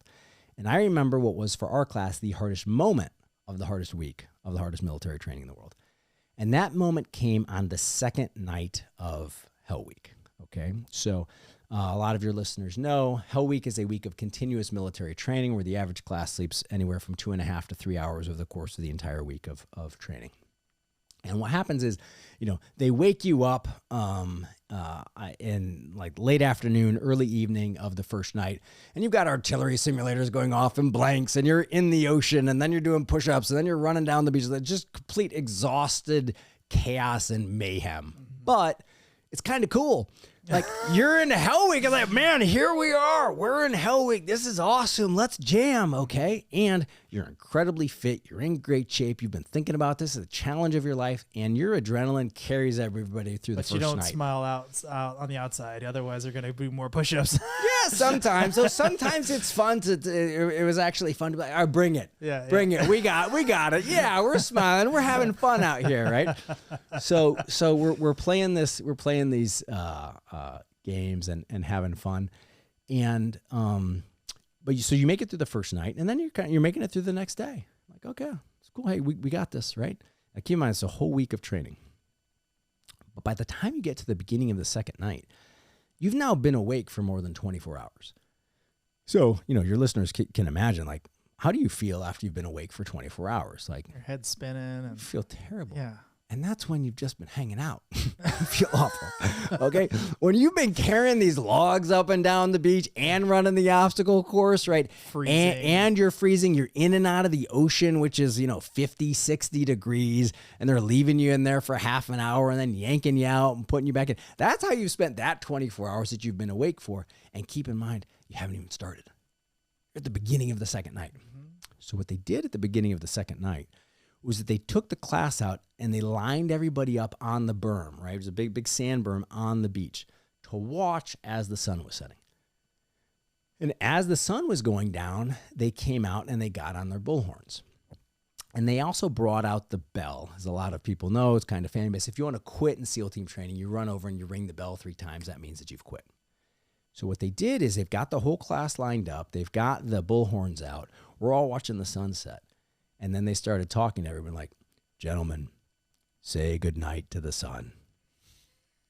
Tonight is going to be a very, very long night. And by the way, you haven't even started. Right? And so as the sun is going down, they're just stepping inside people's minds. And be like, dude, I am thrashed. I've been going through SEAL team training, but like I'm just one day in and I am more thrashed than I have ever been in my entire life. And this hasn't even started. It hasn't even started. And I'm watching the sun go down and these guys are talking. And then all of a sudden you hear ding, ding, ding, one person, then ding, ding, ding, ding, ding. We had more people quit our class at that moment than quit at any other time in all of the training. And this I've often said to people. So imagine this. Who would have thought that the hardest moment of the hardest week of the hardest military training in the world came when all you actually had to do was stand on the beach and watch the sunset? It's something that they don't control. They don't control their own mind. They're worried about what's about to happen. Yes. They're scared of something, the unknown, and as you said, they kind of have already gone through the hard part. The first day is really Right. the hard. That's the hard part, and it's going to be hard. But it's going to be hard again and again and again. And And this is actually like the human lesson, not for everybody who's going through SEAL team training, right? But if you think right now, what's really hard in my life? What's really, really, really hard in my life? Is it actually where I'm sitting right now? Is it where I'm sitting in my car? Is this terrible pain? Is this where I'm, doing my dishes? Is this terrible pain? No, the pain is in your mind. And the pain isn't even in the moment. The pain is in imagining what might actually happen. Mm-hmm. And the only control that you actually have in life is true mastery of this moment. And if you can and let me tell you, dude, I can say this now. We've all been there. It's not like I mastered this in SEAL team training and then I never felt fear or disappointment or hardship or shame or difficulty. Like that, all of those things are going to be part of life. But if you can remember, all I have to do and can do right now is master this moment. If I can master this moment, I can master the next. And there's something kind of beautiful about training where you know you have to have that mentality. Like right. In your everyday life and walking around and someone cuts you off in traffic, you're like, and you're like want to freak out on them. It's hard to, you can't frame it that way, or can't is a very strong word. It's more difficult to frame it that way because you're just this kind of blindsided you out of nowhere. And what also one of the other big differences, and this is why it's so, and I'm going to make a general point about our culture, why it's important to have friends and why it's important to have a community. One of the other things that makes that much easier actually to master in SEAL team training, as hard as it is, so there's a dude 2 inches to your left. There's a dude 2 inches to your right. They're sitting there with you in that moment. And for me, again, as a leader of a boat crew standing there, I can make a joke, right? And we would make little jokes under our breath. And, in retrospect, they weren't even funny, but this is one of those things where, how things are hilarious when you're exhausted. Absolutely. Okay. Yeah. Like they were hilarious to us then. And especially because you're sleep deprived. You're totally sleep deprived. You're exhausted. You're in a different state. And so those things are funny to us. And that little bit of humor is a huge victory. It's actually much more difficult, and it's much harder. And I have a lot of sympathy and a lot of empathy for people who have to deal with something on their own. Because then it sinks into your mind. And then here's the really, really hard thing, Robert. It's not when the things are hard outside. What really, really hurts people is when they turn on themselves. Mm-hmm. That is a vicious battle. When things are hard outside and then you turn on yourself. I don't think a lot of people make it through that phase. They just spiral. And that's also this is also the place of brotherhood, comradeship, and friendship. Okay, because one of the things that's interesting You think about what does it mean to save a brother or to save a friend. In the military, it's kind of easy. Everybody imagines, oh, you run into fire and you grab them and you pull them back. You take the injured man and you throw him over your shoulder and you fire him and carry him to safety. Like that's one way to save people. But it's also true that in all of your life, you have people right now, and no matter who you are, if you're listening to this, you have people right now who could use your strength. And if you can reach out to them, sometimes even the smallest touch can actually help to pull them out. And so especially when somebody's turned on themselves, you can't do it for them. But if you can reach out to them and let them know that you are there for them, amid all of that hardship, all of the all of the despair, all of the self-loathing, and you're there for them and you believe in them, maybe, not always, but maybe they'll start to see themselves in the way that you're seeing them. Reminds me of the this Japanese phenomenon. I think it's called hikikomori, if memory serves. It's about something approaching like 1% of the population falls in this category. It's basically just people who never leave their house ever. And it's predominantly men, but not exclusively. And they just don't want to leave their house. They play video games and they really only see their family, and that's it. Their whole life is just a shut-in. And I got to think that that's very similar to what we're experiencing in the United States culturally. Oh, it's happening all over the United States. Yeah. It's just absolutely lack of direction and hopelessness. And the culture and the products are designed to make you sick in your home. If you are sick in your home and you're on this device, you can be very profitable to people. The only things that you do are take your prescription medications, buy the products that they're telling you to buy, and then maybe when you leave, show up sick. You're making a lot of money for a lot of people. And it's obviously it's a miserable existence, but there are a lot of incentives now that are designed and actually keeping a lot of people. Let's not say keeping, because they have the power and the agency to change this. But there's a lot of energy in that direction. And I don't want to sound like one of those like guys who like claims that like everything that they grew up in was the golden age, but like it was just much harder to do that in the 1970s. Like, what would you do? Right now there are all these things, and there's Netflix and there's Amazon Prime and there's your phone, and like you can spend 48 hours inside of your house. And that's not good for anybody. I mean, we proved it with the pandemic, right? Well, if we're going down that road, baby, we got a lot. Yes, yeah, they did prove it. They did prove it. And in the most disgusting way that you could imagine. One of the most disgusting abuses, tyrannical, vicious, hateful, anti-freedom, anti-health abuses we have ever suffered in this country, and we are still suffering the consequences of that tyranny. But enough on that, Robert. I'd be happy to go down that route, but I think that may be a separate conversation. Yeah, fine. That's fine. So one other thing that kind of was happening around the same time, slightly afterwards, was 9/11. Right. So I'd always had this question in my head, like long before I even knew you existed.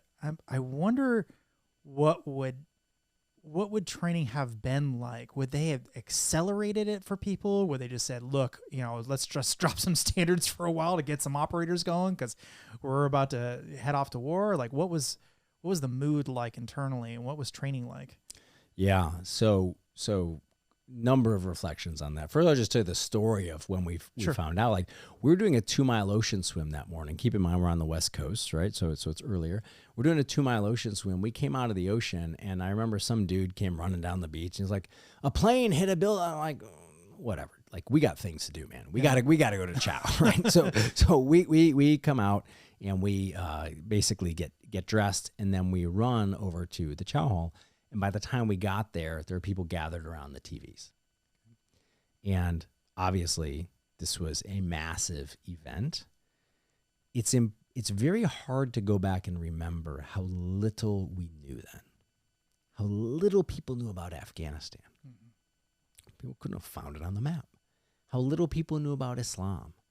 right? How little people knew about the nature of insurgency, right? It just wasn't the kind of thing we were talking about, right?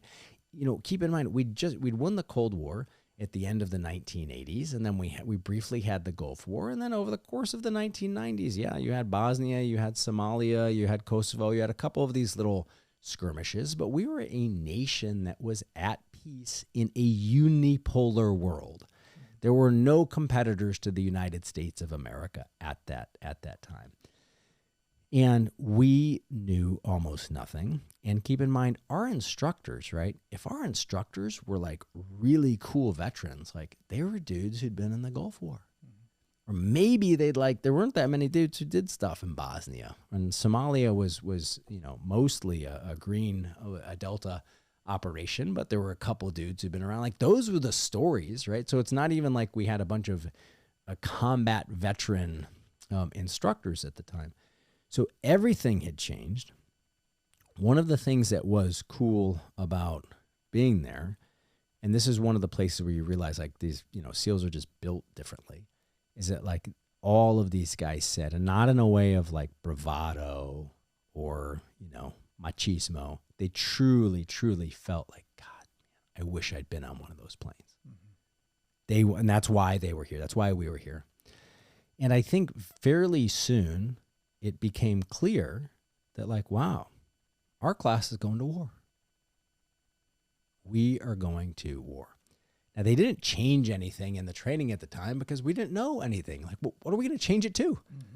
Mm-hmm. Like, what are we going to? How is this war gonna shape us? But what did change over time was that we realized that we were going to go to war, and indeed, like our class did, and we had lots of members of our class who actually died and gave their lives overseas in Iraq or Afghanistan. So that was the big kind of emotional change, rather than necessarily them changing the curriculum. So did you see an uptick in new buds entrants, like people wanting to come in? So, well, what was really cool, and again, it's sad and difficult to realize how far the country has fallen from that time. But if you remember, after September 11th, there was a rush on recruiting offices. A rush. Mm-hmm. Hundreds of thousands, millions of young men and women went to their recruiting offices. What do I do? How do I serve? And so, yes, there was a tremendous interest in people coming in to be of service everywhere. Navy, Marine Corps, Army, Air Force, Coast Guard. Everybody wanted to find Space Force. Come on. Well, Space Force wasn't around then. Space Force wasn't around then. Yeah. So people wanted to find Space Force. Right. People wanted to find a way to serve. So that upsurge was not something that was apparent to us at all, because we didn't see it. We're living in our own little bubble inside of the actual BUDS training. But over time, you did start to see there's a lot more people who are applying, and credit to them, they did not lower the standards. Because keep in mind, as you know, and it's I think where your question is coming from, there became this tremendous need for special operations forces, but we didn't know that at the time. And this is still back in September, October, November of 2011. Like, we didn't know how this was going to actually turn out. Interesting. Yeah, I didn't think that would happen, but I also was kind of curious. Like, I wonder if there was just some general saying, just pass them. Let's get, we got to get this engine going because we're about to need a lot of these guys really quick. No, and and we could always revisit some of the training that's sort of optional or like less important. We don't need as many comms guys right now. We need more like boots on ground. Yeah. I can't speak to what happened across the military, but the good thing was that certainly, at least when I was there was no drop in standards, and if anything, there was more seriousness because there was a recognition like, dude, this is real.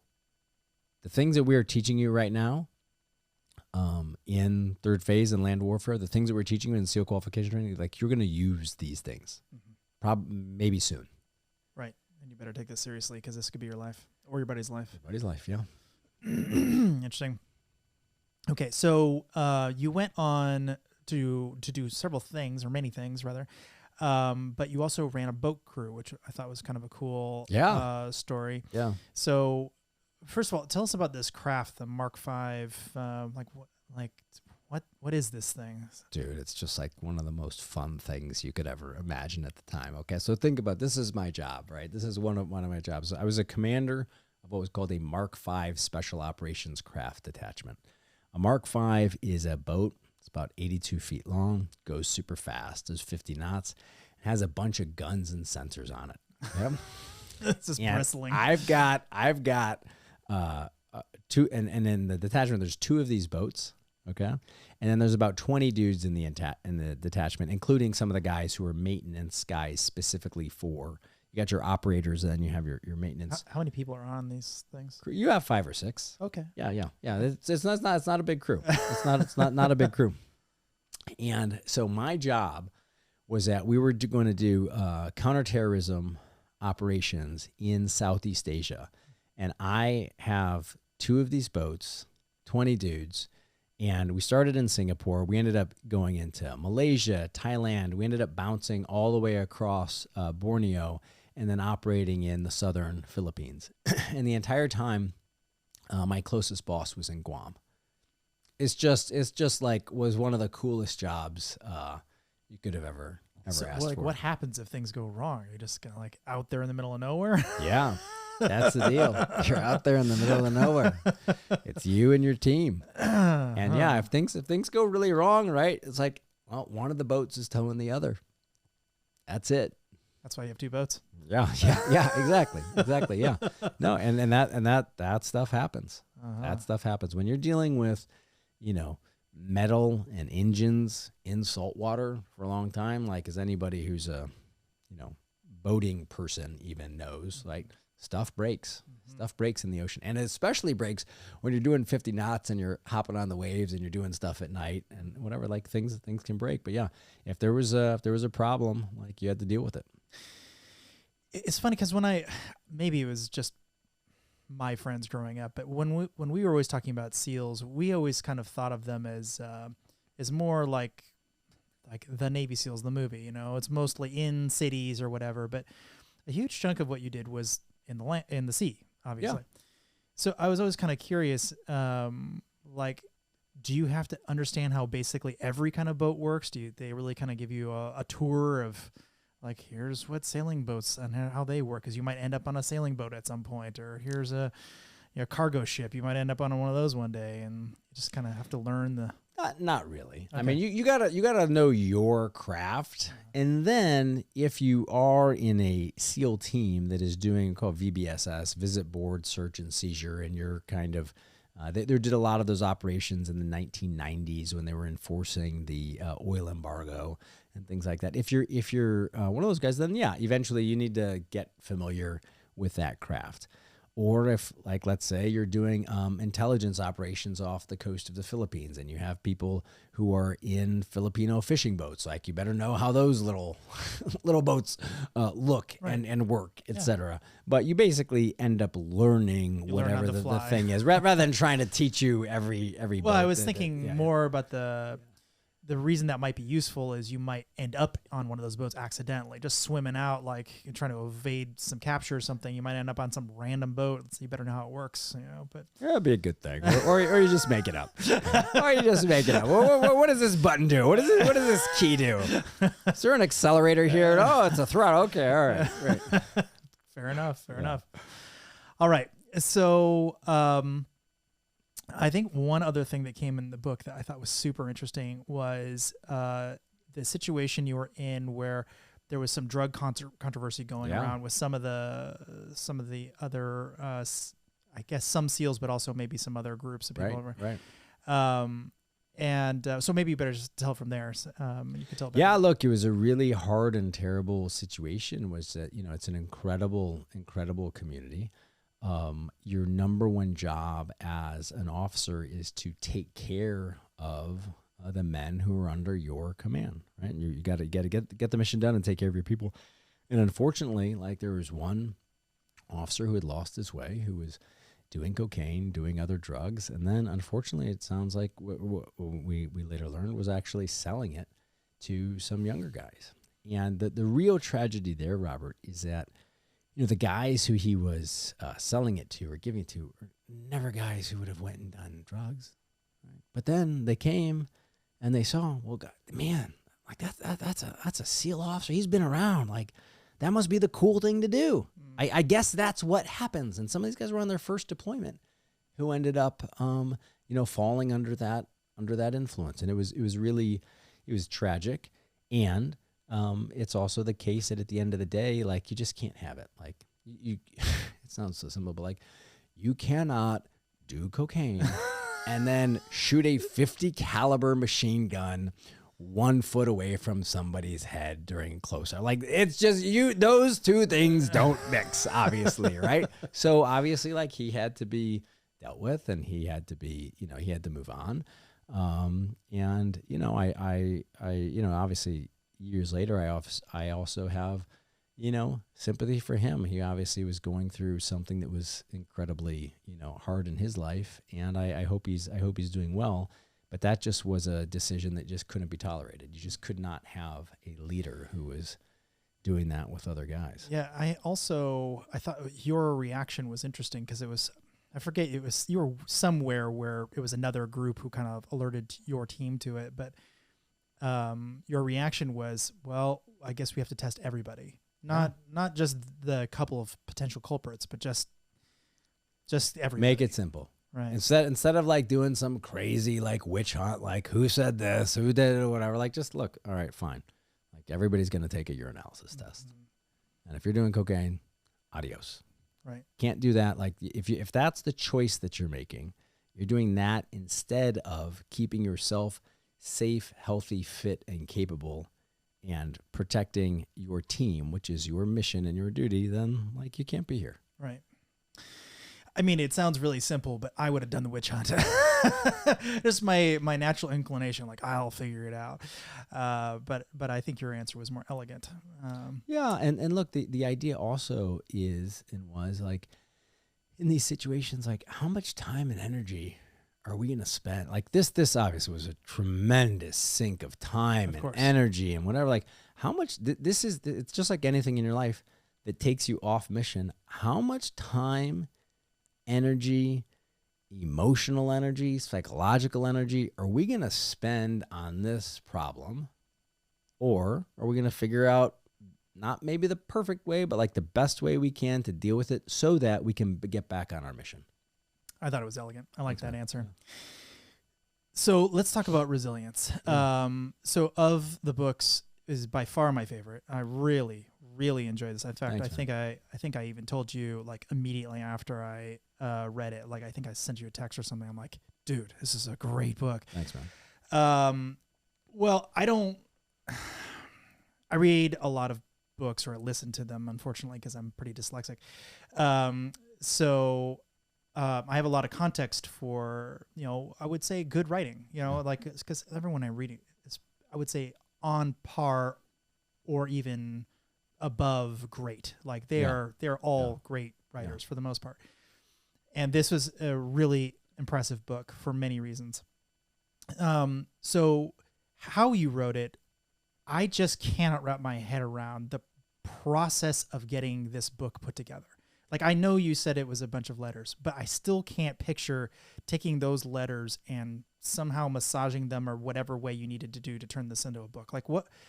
Because the letters must have happened over many months or years. I don't know how long it took to write them. And then like, what does the editing process look like for this book?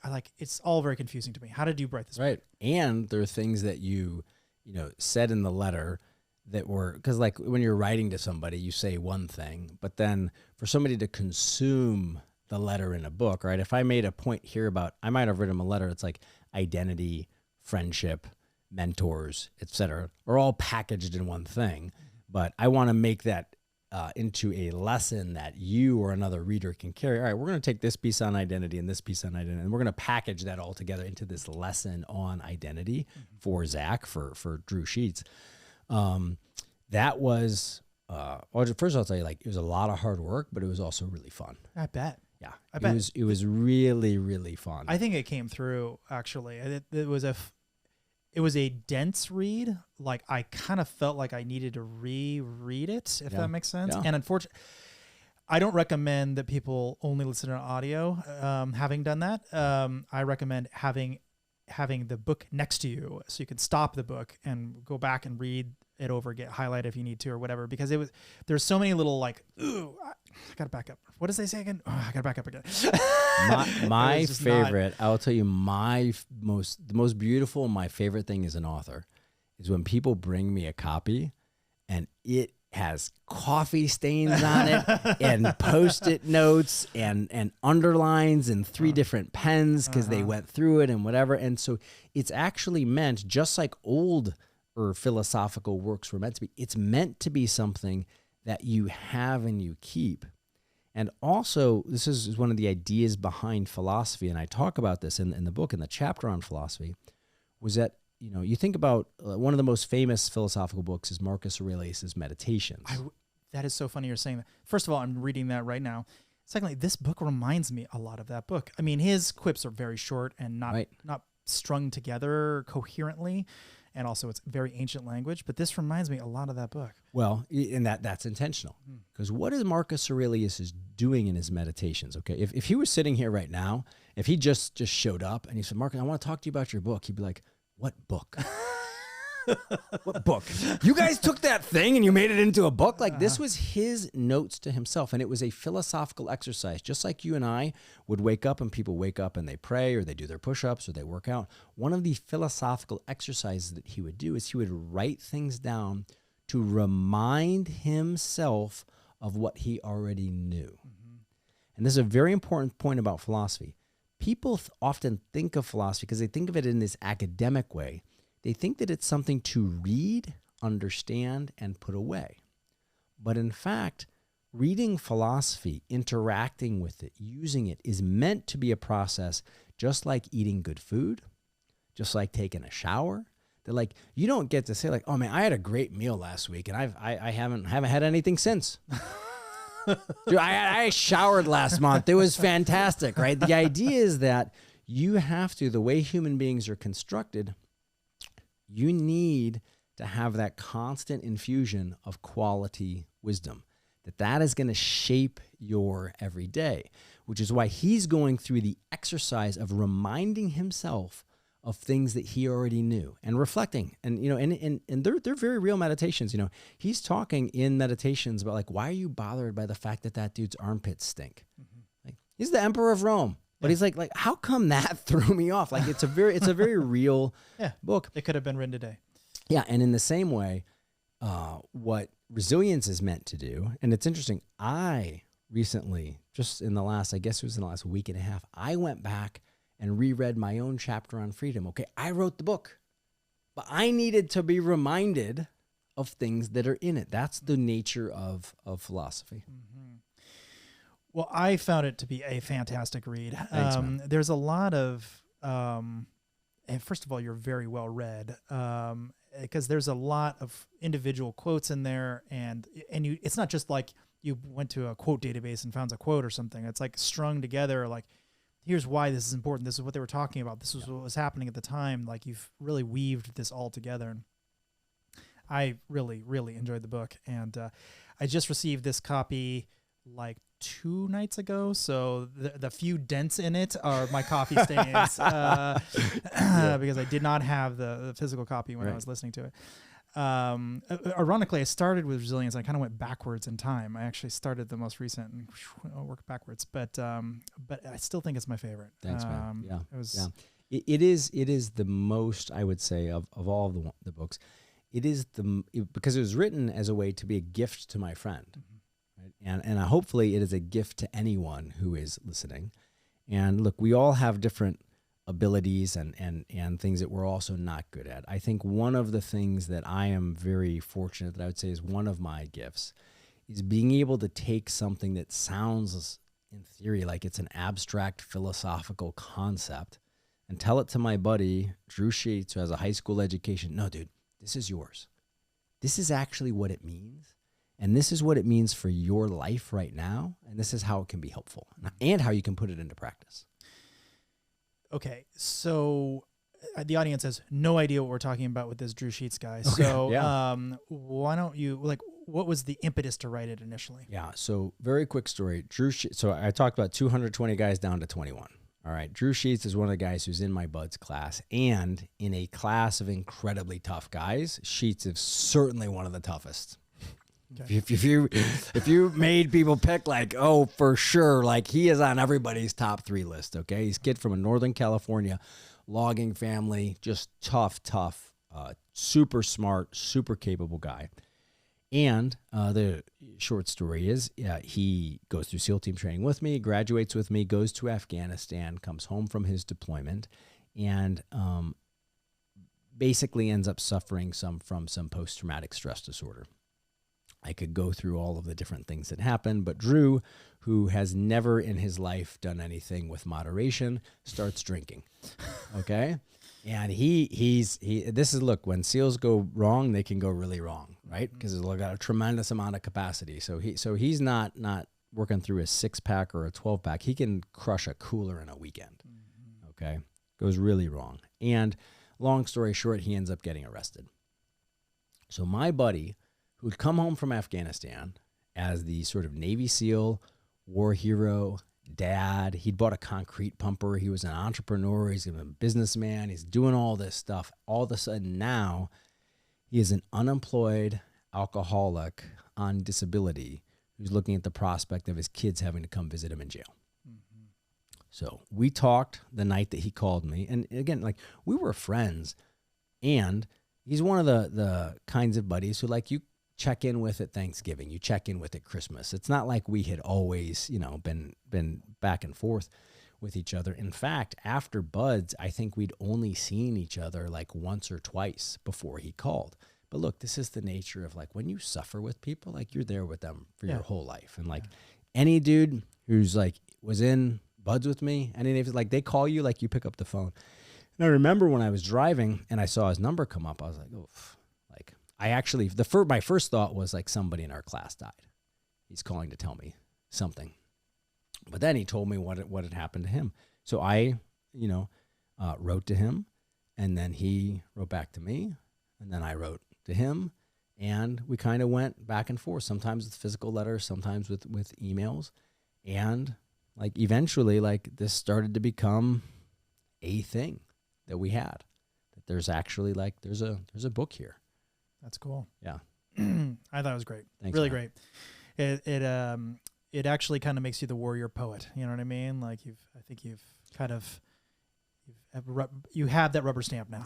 I appreciate that. Look, I think it's actually really important. You know that there's that famous quotation, and it's actually disputed as to where it comes from, but there's that famous quotation: any nation that makes too great of a distinction between its warriors and its scholars will have its thinking done by cowards and its fighting done by fools. We need to have men who are capable, and this is at every level, not just in the SEAL teams, right? Everywhere, who are capable of thinking and fighting, who are capable of strength and compassion. And that this is all part of all of our makeups. And so I very much appreciate that. And I think it's something that is available to everybody. And how is he doing now? Very well. Yeah. Super solid. Totally sober. Great dad. Working. Great guy. Mm-hmm. As I was reading it, I know you personally, so I get to see you in different sort of settings than a podcast or professional. Also, right? It's just totally relaxed. And one thing that stood out to me is I saw one interaction with your boys, and I'm not going to get into the story, but they were misbehaving in some very stupid way, and just kids will do.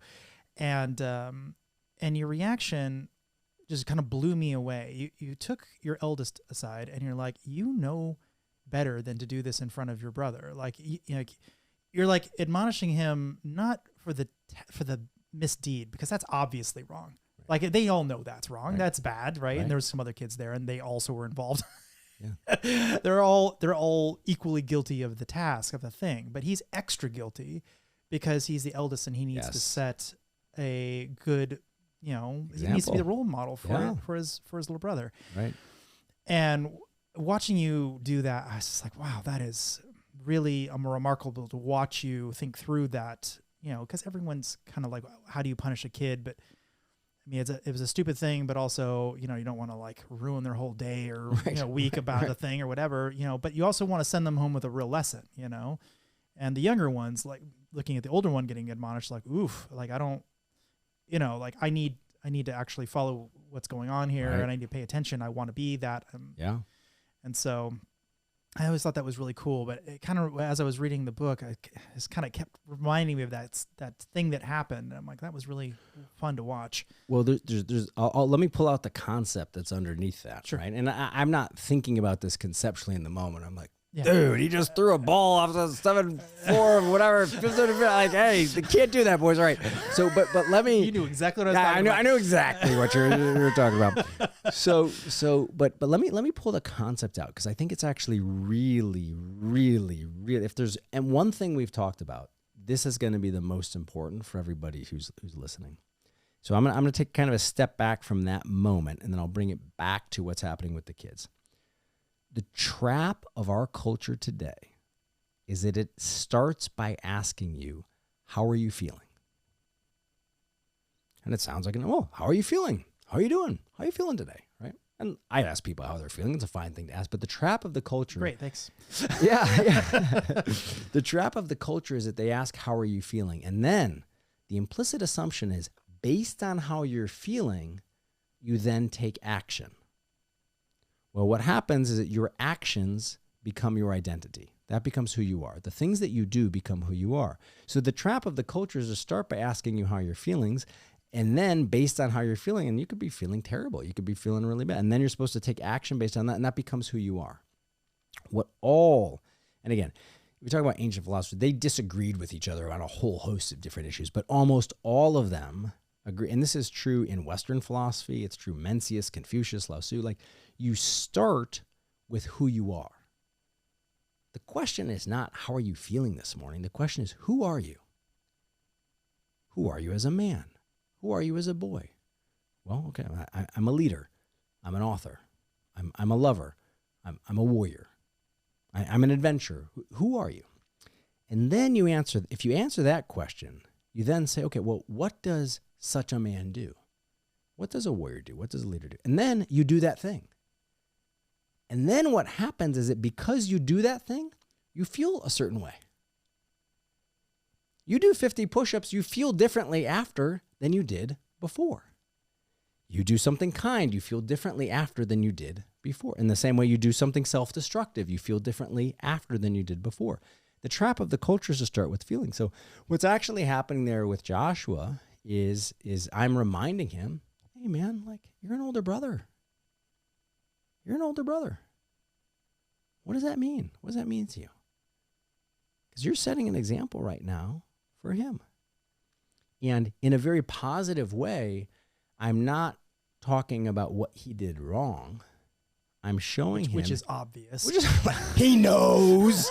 He knows. Every kid there knew. Like that. Like this. No, right. They're not going to learn that. Did you know that's wrong, son? He knew. He knew. And the fact we all do. And this is the lesson for everybody, whether you're 7 years old or 70 years old. Like, we all do things that we know are not the best things to do or wrong. But you remind yourself, okay, who am I? Then, if that's who I am, like, how should I act? And then the beautiful thing is, you act that way, you're going to feel differently. And that's the real magic key that our culture has completely flipped backwards. And there's people's feelings, or how are you feeling? Like, actually, like, if I really care about you, right? And especially if you're in a place as a leader, you cared about throwing that ball, you felt like that was a good thing to do. You want to throw that off a 7-story building? Like, I don't, like, whether you felt like that or not, like, I don't care. The question is, who are you? Mm-hmm. And because I love you, because I see your magnificence, because I see your potential, I'm going to help you to become the man that you're capable of becoming. And this is true both in relationships with kids, but it's also true in relationships with partnerships, right? If I love you, I see your magnificence. I see what you are capable of. And I'm going to love you just as you are. And I am always going to believe in and support you becoming your highest and best self. Mm-hmm. And so what you're trying to do with the kids is like, I love you just like you are. And I don't love you any less because you did this thing. Like God knows dumb things I've done. All right. Right? Like we love with that pure love. I love you exactly how you are. And because I love you, I see what you're capable of. And I'm going to remind you, man, you're a leader. You're an older brother. Mm-hmm. I love it. It's great. Okay, well, I think it's time we shift and start talking about the governorship. Yes. This is, I think, the unsavory, but also quite interesting. I love it. Let's do it. All right. Let's go. Okay, well, first of all, like, why did you want to get in politics? Like, what got you there? Well, look, in the same way, it actually goes back to your very first question, okay? Like, I had read all of this history. Who do I admire? I admired Marcus Aurelius. Mm-hmm. I admired Winston Churchill. I admired Teddy Roosevelt. Who were these guys? These were men of action who were incredibly thoughtful. All of them left a legacy in words as well as in action, and they did hard stuff. They took on the questions of their times, and they were engaged in public leadership. And one of the beautiful things, one of the real gifts that I was given early was to actually read biography. Not read like Wikipedia entries, but to actually read biography. And one of the reasons that's such a gift is that you realize how greatly every leader has suffered. You realize how terribly they have been treated. Hands down, for sure, the person who comes in second isn't even close. In the last 100, 150 years, the most hated man on the British Isles was Winston Churchill. Just like, without a doubt, if you just could measure the pure volume of hatred directed towards a human being in the history of the United States of America, for certain, the most hated man was Abraham Lincoln. And it's not close. So one of the things that I had, it was very. You're like, sign me up for that? No, but it was not signing up for the hatred, but it was saying, hey, like I'm gonna head in, and I'm gonna do this. It's gonna be tough, but this is also what's necessary, right? I've been doing this work with The Mission Continues. I'd come back from Iraq in 2007, started that. And it was fantastic work, and we were literally saving lives. It was incredibly, it was great work. The Heart and the Fist was out. It was a New York Times bestseller. Resilience out was a New York Times bestseller. And it's kind of like the same decision that I made when I left Oxford, right? I was making more money. I was successful. I was, I was on the, Tom Brokaw was doing a feature, and I was on the Today Show and doing all these things. And it was all positive and all good. And I felt, though, that there was more for me to do. I mean, I looked not just at my home state of Missouri, but I looked at the direction that the country was going. And I was like, God, we need to have people who are willing to step up. And I'd never been involved in politics before, but I was like, look, the governor can do something. You can get something done. So let's get in. So you were running as an outsider, having never done politics before in any capacity, not even like city council or... Zero. And it was one of the great advantages, actually, right? Sometimes knowing nothing can be a huge advantage. And I'm telling, like, if I had known things, I don't know that I ever would have done it. It was a huge advantage. I knew nothing. I had no donors. I had no party machinery. I had zero. And I ended up running against the lieutenant governor, the former Speaker of the House, and a self-funding, centimillionaire-ish kind of character who'd already run and had a tremendous amount of name recognition. So when we started running, when they did the initial polls, right, all these guys were at 30% for it. We were like 2%. And that was with like a 4.5% margin of error. So like we could have actually been negative at the time. So no one, and it turned out that this was an advantage. No one took the candidacy seriously. And yet you won. Yes, we did. Nice. We won by a substantial margin. We ended up winning by a substantial margin in the primary. And the brief story, it's also helpful. We won the primary, and one of the reasons why we were able to win was that I had all of these veterans who I'd worked with all over the state of Missouri. And these guys were also like me, not political. Like, dude, Greitens is like, what part? I don't know, whatever. Who cares what parties? And like, if that dude's running for something, like I'm down. And not only am I down, like my family's down, and I'm gonna tell everybody in my community. And like, so we had this huge base of volunteers. Plus, I also had a lot of people who had supported me financially through the Mission Continues. One of the reasons why politics is so broken is that all of the funding comes from the establishment. It all comes from the insiders, right? So then who do you think the politicians serve? They get there and they serve the people who paid for them. I was in this place where I can't remember the exact number, but it was something like 85 to like 92%, something like that, of all of the people who gave to our campaign had never donated to politics before. Wow. So we had this incredible campaign of outsiders, and that's how, with that kind of volunteer support, and, you know, I worked tremendously hard. Like, we won the primary, and then the primary in Missouri is in August, right? So the general election's in November. But also, after we won the primary, nobody gave us a chance to win the general election, okay? People think of Missouri as being a fairly Republican state now, and it has. It's shifted. But when I was running in 2016, I think 3 or 4 of the statewide office holders were all Democrats, right? Democrat governor, I think it was Democrat secretary. I can't remember, but mostly Dems. And so I'm running, and not only am I... So when you finish a contested primary, you're broke. You've spent all your money. I had $0 in the bank.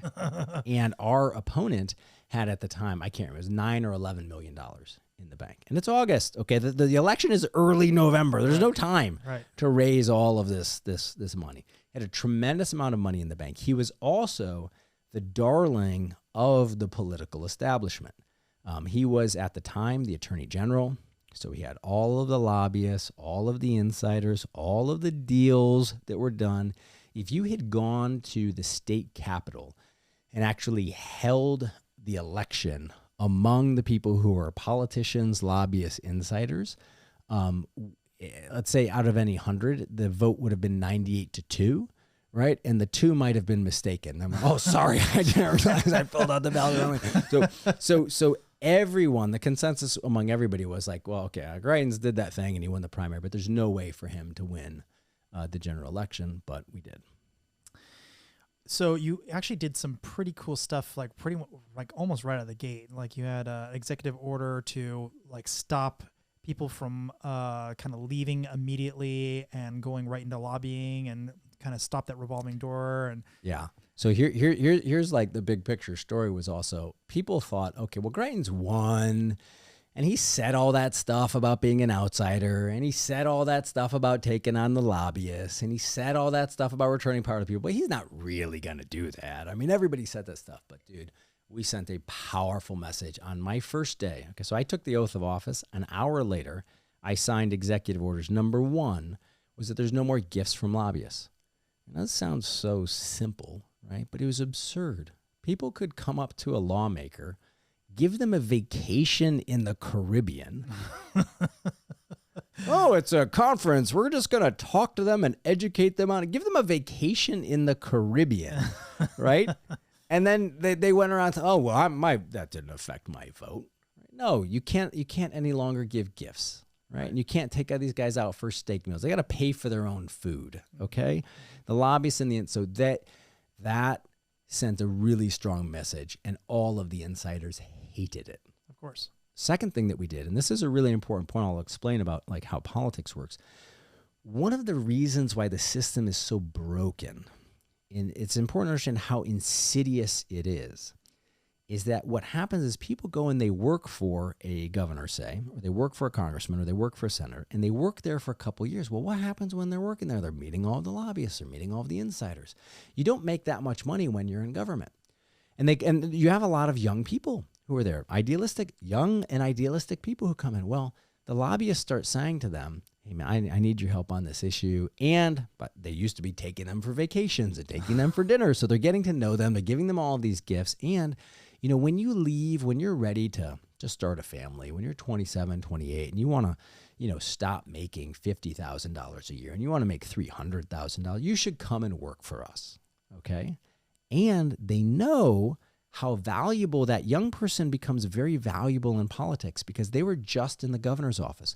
They were just in the congressman's office. They were just in the senator's office. Now they become buddies with everybody who's there. So then they get hired by the lobbying firms who then pay them a bunch of money to basically talk to all of their friends. And this is how the political establishment starts to own the politicians and their staffs. Mm-hmm. So what I did on the first day was I signed an executive order that said, if you work in the governor's office and you leave, you cannot become a lobbyist the entire time I'm governor. Mm-hmm. And that kind of makes sense. Yeah, well, it's a very simple thing. And like literally everybody who's listening to this is like, okay, well, that seems like a fair enough rule. But what you're doing is that was like taking a nuclear bomb and placing it in the garage of the lobbyists and the insiders. Mm-hmm. If you took away their gifts and you took away their ability to dangle cash, and by the way, I set up a policy which I held, which is that I never met with a lobbyist the entire time I was governor. Okay. How? So they're like everywhere. Yeah. No, they're literally crawling around. They're literally crawling around the Capitol. That's for people who don't know, don't hang out in state capitals, don't hang out in, like, they're everywhere. Okay. Like just in the elevator, just waiting to meet you. So there you go. So all of a sudden, like Greitens, he's not going to meet with you. You can't dangle cash in front of his staff, and you can't give gifts to politicians. This was war on the establishment. Mm-hmm. So you at one point got in trouble for an advertisement about rhino hunting. That was later. I got in trouble for lots of ads, Robert, I know. But which I thought was just hilarious that anyone cared at all about it. It's obviously a joke. You were obviously a satire. But out of curiosity, what do you think of the Republican Party? And like, if you were to just put here's what I think about them. Completely corrupt. And what's really sad is, and that's true of both parties. Sure. Okay. You have a combination of a lack of courage and corruption. And we've reached a point now in the United States of America where, certainly speaking to the Republican Party, the party apparatus, the people who are in charge of the party, who are often spending money on behalf of candidates, they're getting that money from lobbyists. They're getting that money from insiders. They're getting that money from big pharma, who makes money when you're sick. They're getting millions and millions and tens of millions of dollars. So who do you think they're looking out for? Is it you, or is it the people who are giving them tens of millions of dollars? And I mean, we could say more, but if you want to like a quick bow on it, the sad thing is that the party no longer represents the people who used to identify, or some of them still do, as Republicans or conservatives. Mm-hmm. So you may not remember this, but you had some allegations against you. Yes, I do. Yes. So I did quite a bit of research going into this, Yeah. so because I could talk about all these points, but skipping ahead a little bit, there was this Vice thing that came out. It was about like a 10-minute episode about you, and they started off the thing with saying he is very likely the most hated person in the state. I'm like, more than like Mao and Stalin and Hitler, like. Like how? Did I get the most hated person in America, or just the most hated person in Missouri? They said Missouri specifically. Oh, all right. Well, we'll have to, yeah. You can bump up. Those are rookie numbers here. But I'm like, right. I just had to laugh because, Vice, So maybe you had better tell from your perspective, just to kick us off here. What? Well, look, the very short story is, well, I don't think I can tell a very short story, but I'll give you a minute. Yeah. I'll give you a minute and a half. Yeah, story. Sure. So we've done all this stuff, taking on the lobbyists and the insiders, and then we took on the great sacred cow of insiders in Missouri, which was that they had this completely fraudulent program called the Lie Tech program.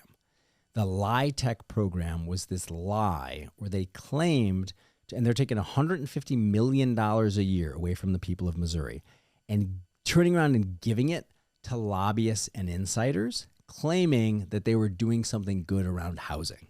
The whole thing was fraudulent. And it was a complete scheme. And this isn't just me saying this. Audit after audit of the program had showed that only 42% of the money actually went to anything near positive. Okay, so you do the quick math. You're on the order of $700 million over the previous decade, which had gone to insiders. Now, that's a lot of money in the state of Missouri, $700 million.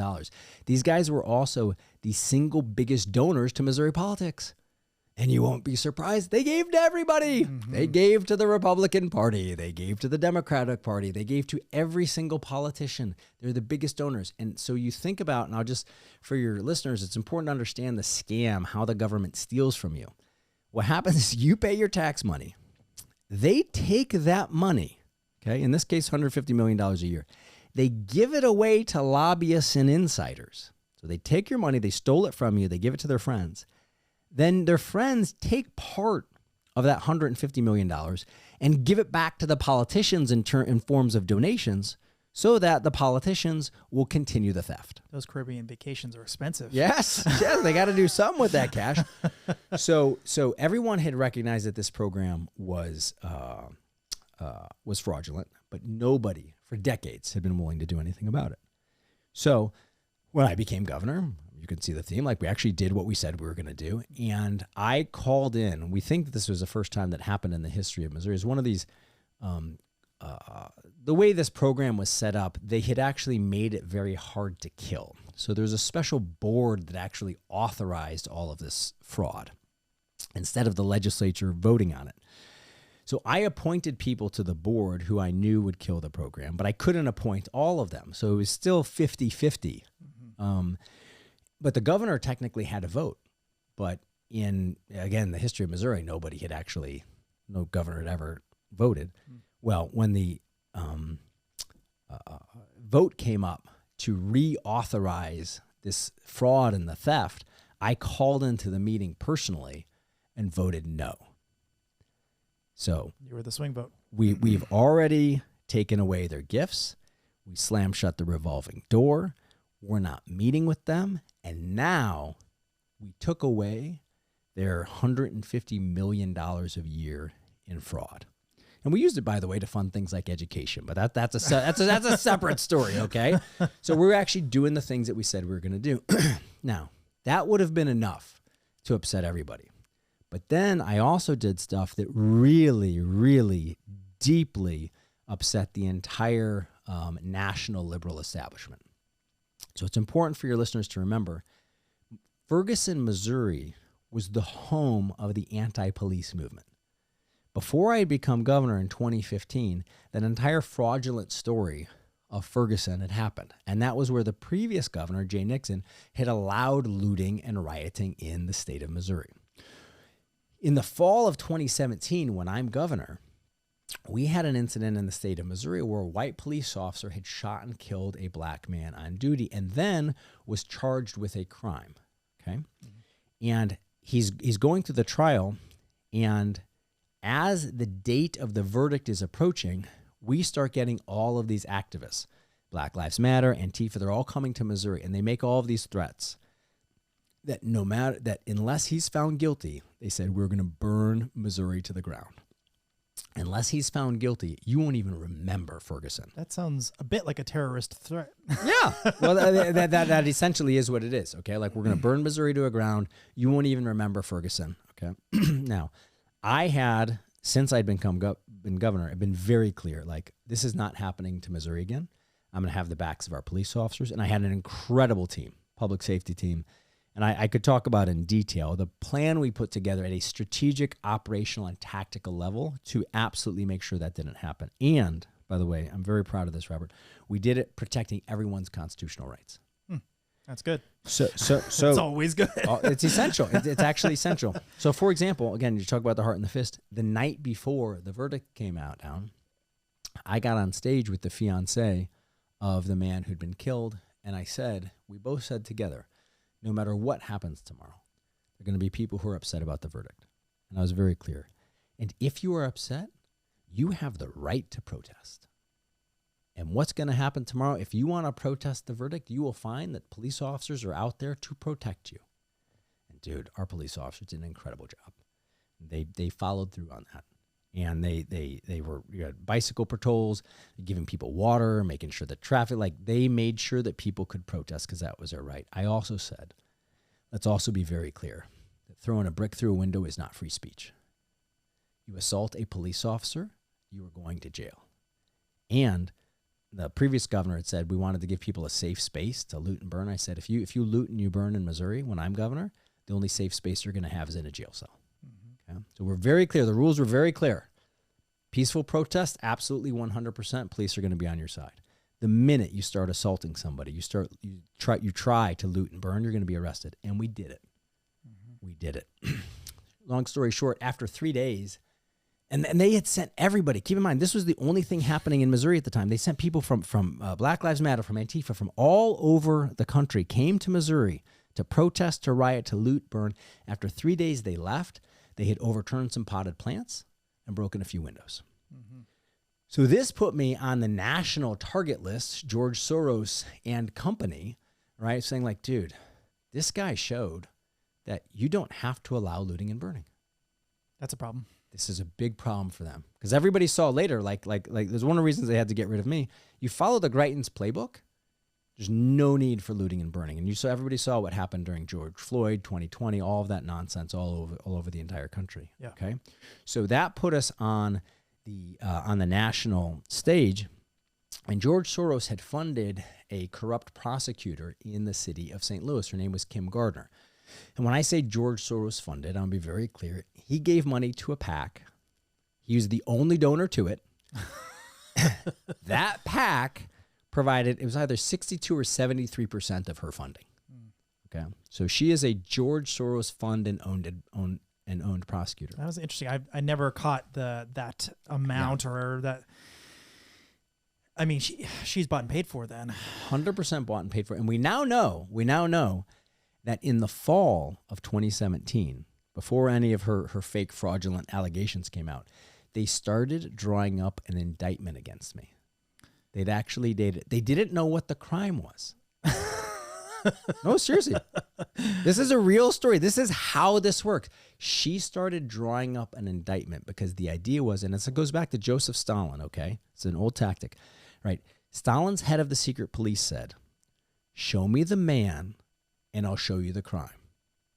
You point the finger at the target and we will come up with a crime. We will figure out a way to use the system to attack them. So in 2017, they start writing an indictment. They're not sure what the crime is going to be yet, but they decided that they were going to create a crime.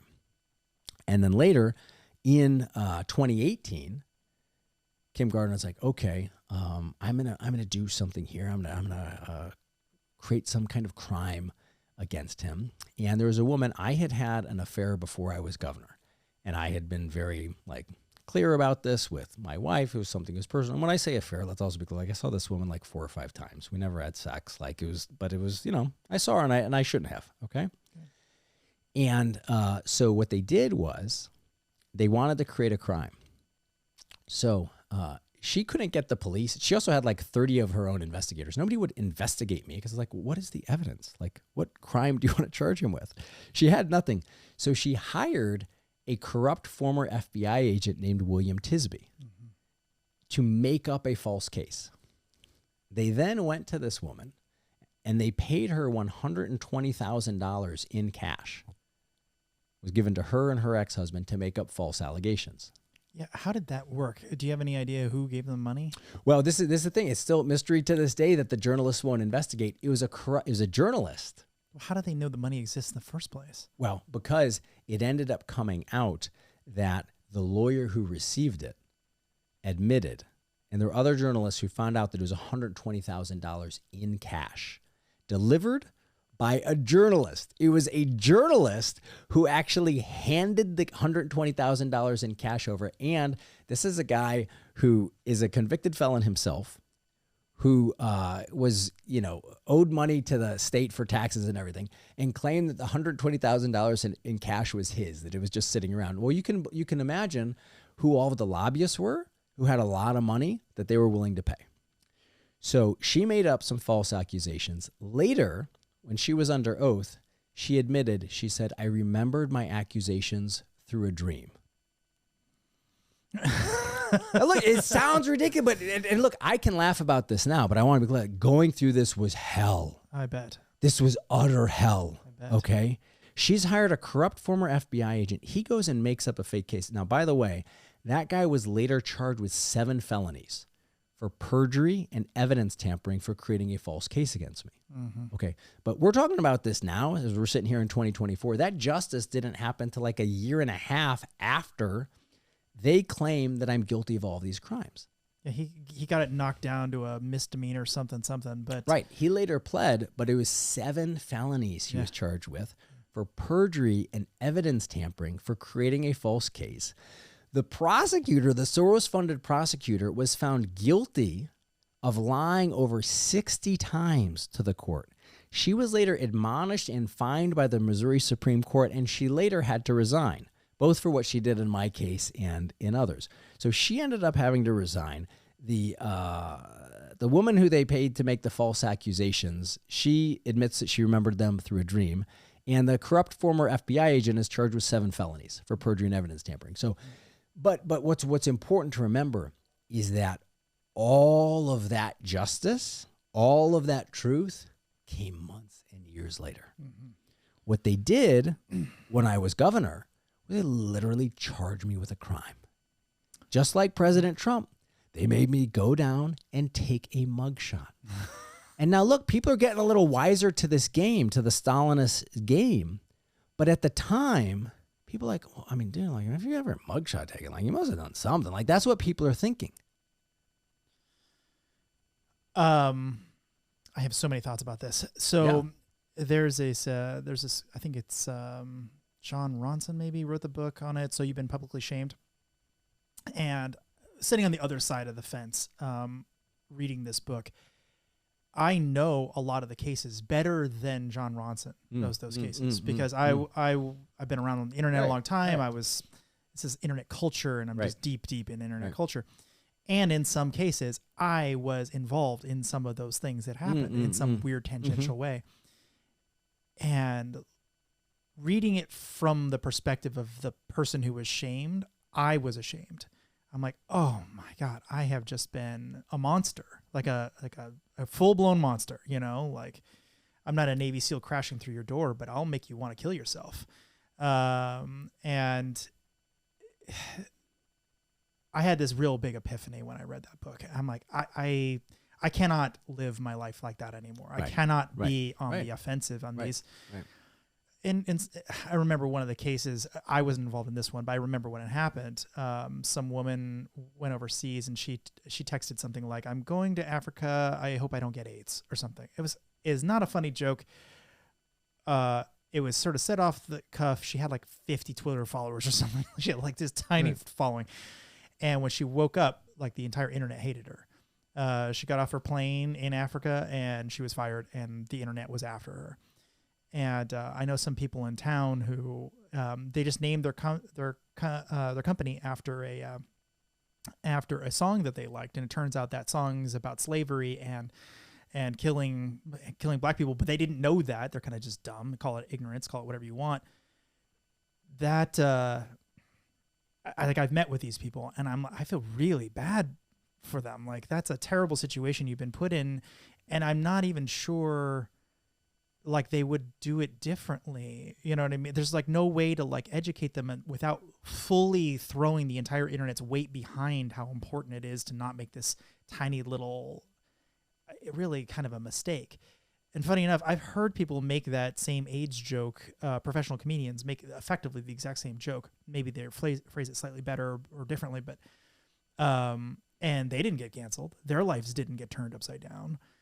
And so when I was going through this and like trying to like process like what was going on, like let's say for a second everything was real and this was all real. Why now? Why wait to your governor to start this process? Like why hasn't this been something that's been around for a long time? And why, if she's worried that these things are real, or if she thinks it's kind of, why would she do it when you're governor? Why wouldn't she do it when you're like have no power and now you have a lot of power? Like just the timing just didn't make sense. And there's a lot about the case. Like as I was reading it, like it's like this kind of just sounds like it's all made up. Well, it literally was all made up. But here, let me tell you a couple of things. Like first, like one of the big challenges you're having is that you're using logic. Okay, and logic is not allowed in these things. Like, whoa, wait a second, how does that make sense? Right? Like literally, people are saying, like, wait a second, they're charging him for a crime and there's no evidence. This wasn't me saying that there was no evidence at the time. Well, not just that.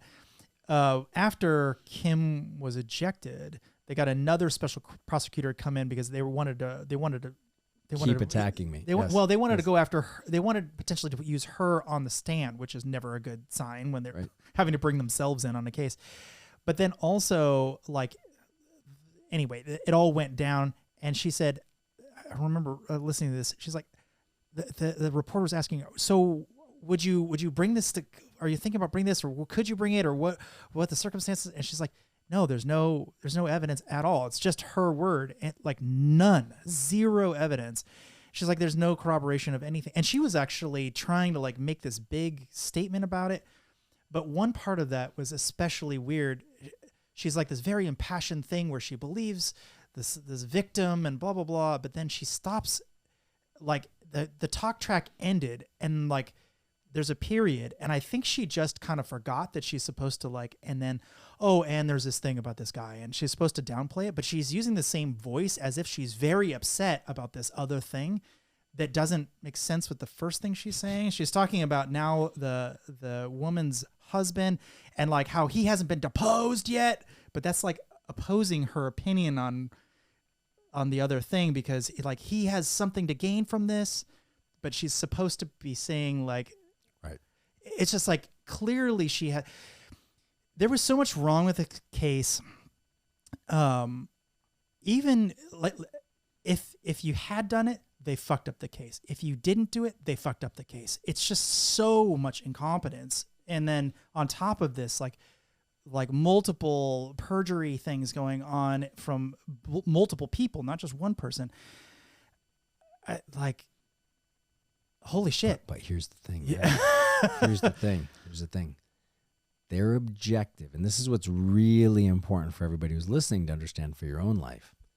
Their objective is not justice. Okay. And one of the reasons why I was so blindsided by it, and the reason why we got crushed by it, was that I still grew up with, and I still believed that the American justice system sought justice. I believed that, and I was told, my lawyers were like, look, dude, I mean, there's no evidence. Like, they got to throw this out. Okay. But because of a lack of courage, no, we'll just keep it going. Like, and you're going through hell. Mm-hmm. You're going through absolute hell. And oh, by the way, this is an important reminder for people. When the government of the United States attacks you, they pay for it with taxpayer money. You pay out of your own pocket to defend yourself. Mm-hmm. So you have unlimited resources who are coming after you. And every single day that they are attacking you, your kid's college fund is being bled. Sure. Every single day. So they're not interested in justice. And the whole thing is structured to attack you, to drain you, and to also make you ineffective. I was crushing it. I was a fantastic governor. We were getting all of these things done, and their objective is not actually justice. They didn't necessarily need to win a case. They just had to ruin my life. Mm-hmm. And I also want to point out for a lot of people who are listening, I was actually, all things considered, and now look, if I had said this to myself back in 2019, I might have punched myself in the face, okay? but listen, man, I turned out to be actually very lucky. And the reason was that in my case, all of these false accusations were actually proven to be false. Yeah, sure. It wasn't just me saying that they were false. I was very fortunate. A lot of people who have this done to them who are attacked and who are lied about never ever get the vindication of the truth really coming out. Now, the journalists still today, like, they don't want to print the truth.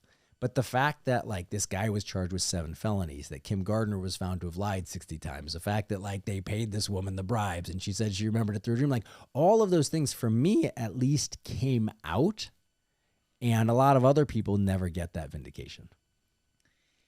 So, okay, you're sitting there multi-months into this, and I mean, I don't think that there's an end in sight. I mean, there might be an end in eventually, but you're getting bled out, as you said. Your college There's funds. an end in the fact that, like, we all die. True, that's the true Stoic. But they were not going to stop. Right. This was their business.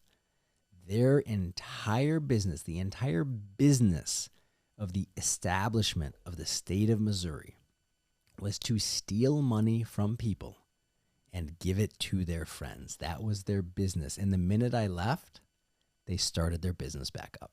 So I can't remember exactly. I think it was the Missouri Ethics Commission, the MEC. Right. They had 23 subpoenas, 20 interviews, 8,000 documents, and they fully exonerated you. 100%. It was the longest investigation in the history of the Missouri Ethics Commission.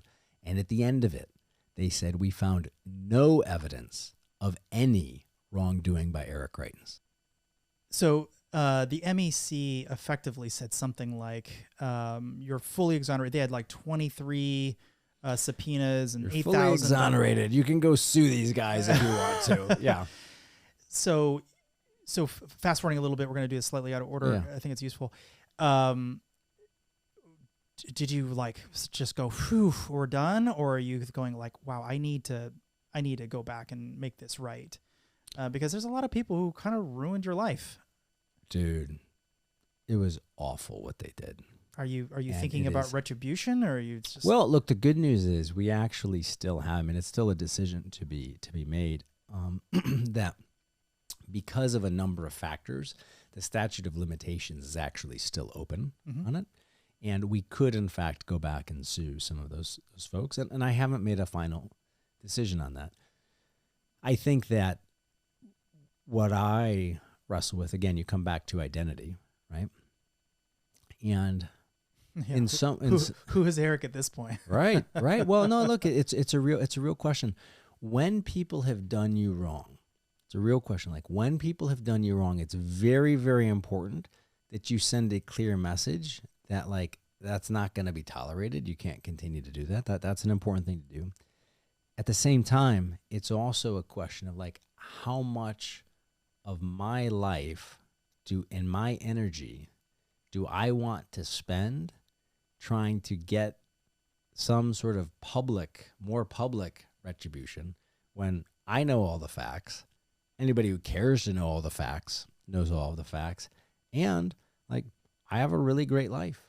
And I'm able to do amazing things with my boys. And I am not having to deal with that sort of world right now in that way.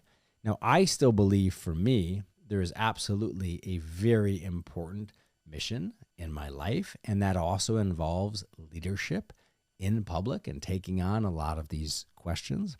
The tactical, or it's really the operational question of whether or not you actually do that by suing people who've already been proven to be frauds and liars, that's an open question, because it's not free. Mm-hmm. Absolutely. But it's also not free for them, Right. No, it's a real thing. So that's a good one. So you ended up pulling the plug, and on the term. What was that decision? What went through your mind? Well, it was incredibly hard to do at the time. I bet. It was an incredibly hard thing to do. Look, I'd done all the things that we talked about. I've been a Rhodes Scholar, I did a PhD, did the humanitarian work, been a Navy SEAL, done all these athletic things. I did all these fantastic things for veterans. And then, not only that, I was crushing it as governor.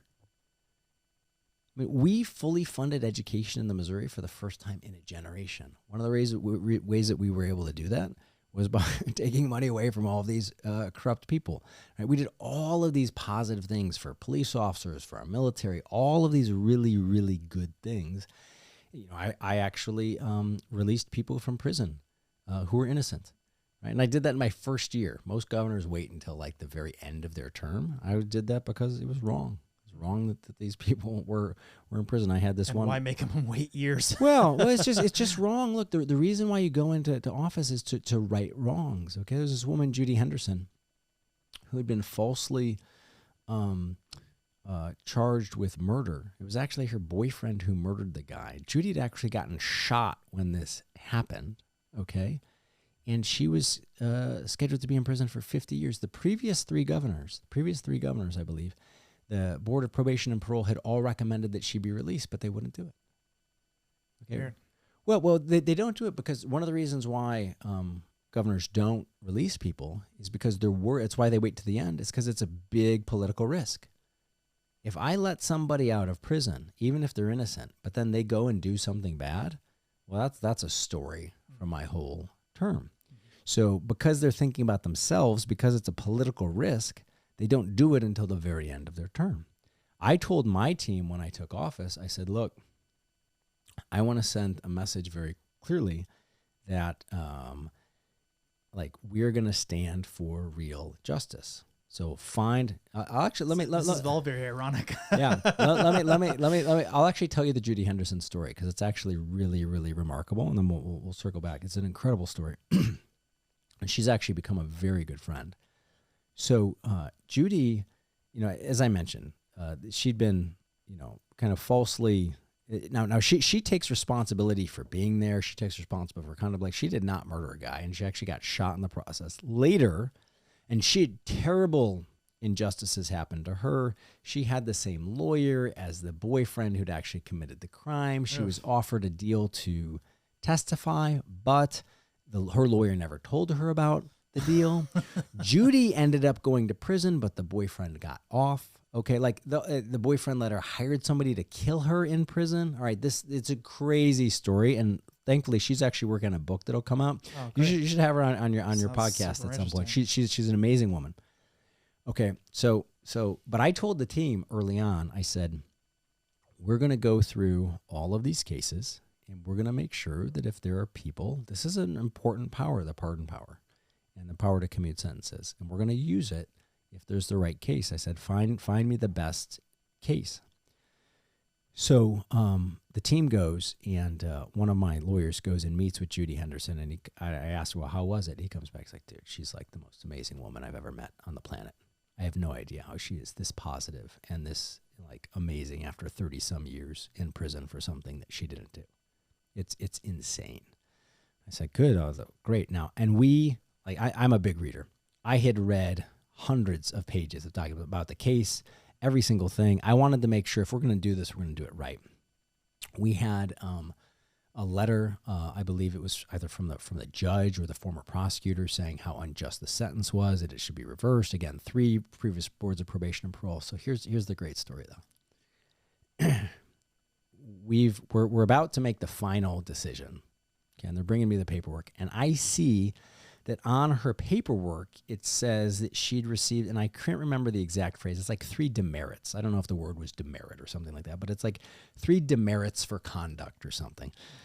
And I said to the team, what are these demerits for on her thing? And they're like, I don't know. They said, I don't know, but it's minor. Like they're not important things. It just happens. And I was like, look, dude, if I'm going to let her out of prison, I want to know what these are. So they came back and they're like, her demerits were for contraband. I'm like, oh, God, dude, I really, really wanted to do this. It seemed right, but I can't. Some of the contraband, like, all right, what? And then I'm like, well, what was it? Was it like a knife? Was it drugs? And this is what they said to me.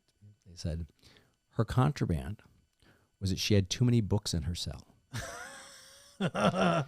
She had a book taken away from her. They said, do you know what that book was? I said, it was Resilience by Eric Greitens. Really? Yeah. Wow. So I said, all right, this is a sign from the universe. So I actually, and Robert, I'm very proud of this. I went up there myself personally to the prison, and we'd called the family, told her that we were going to do this. And I went up there the week before Christmas and told her like she was free to go home. Wow. Oh, cool. Yeah. I forgot you'd asked a question before we got on to the. Well, I mean, you had to make the decision to pull the plug. Yes, yes. And so look, it was incredibly hard.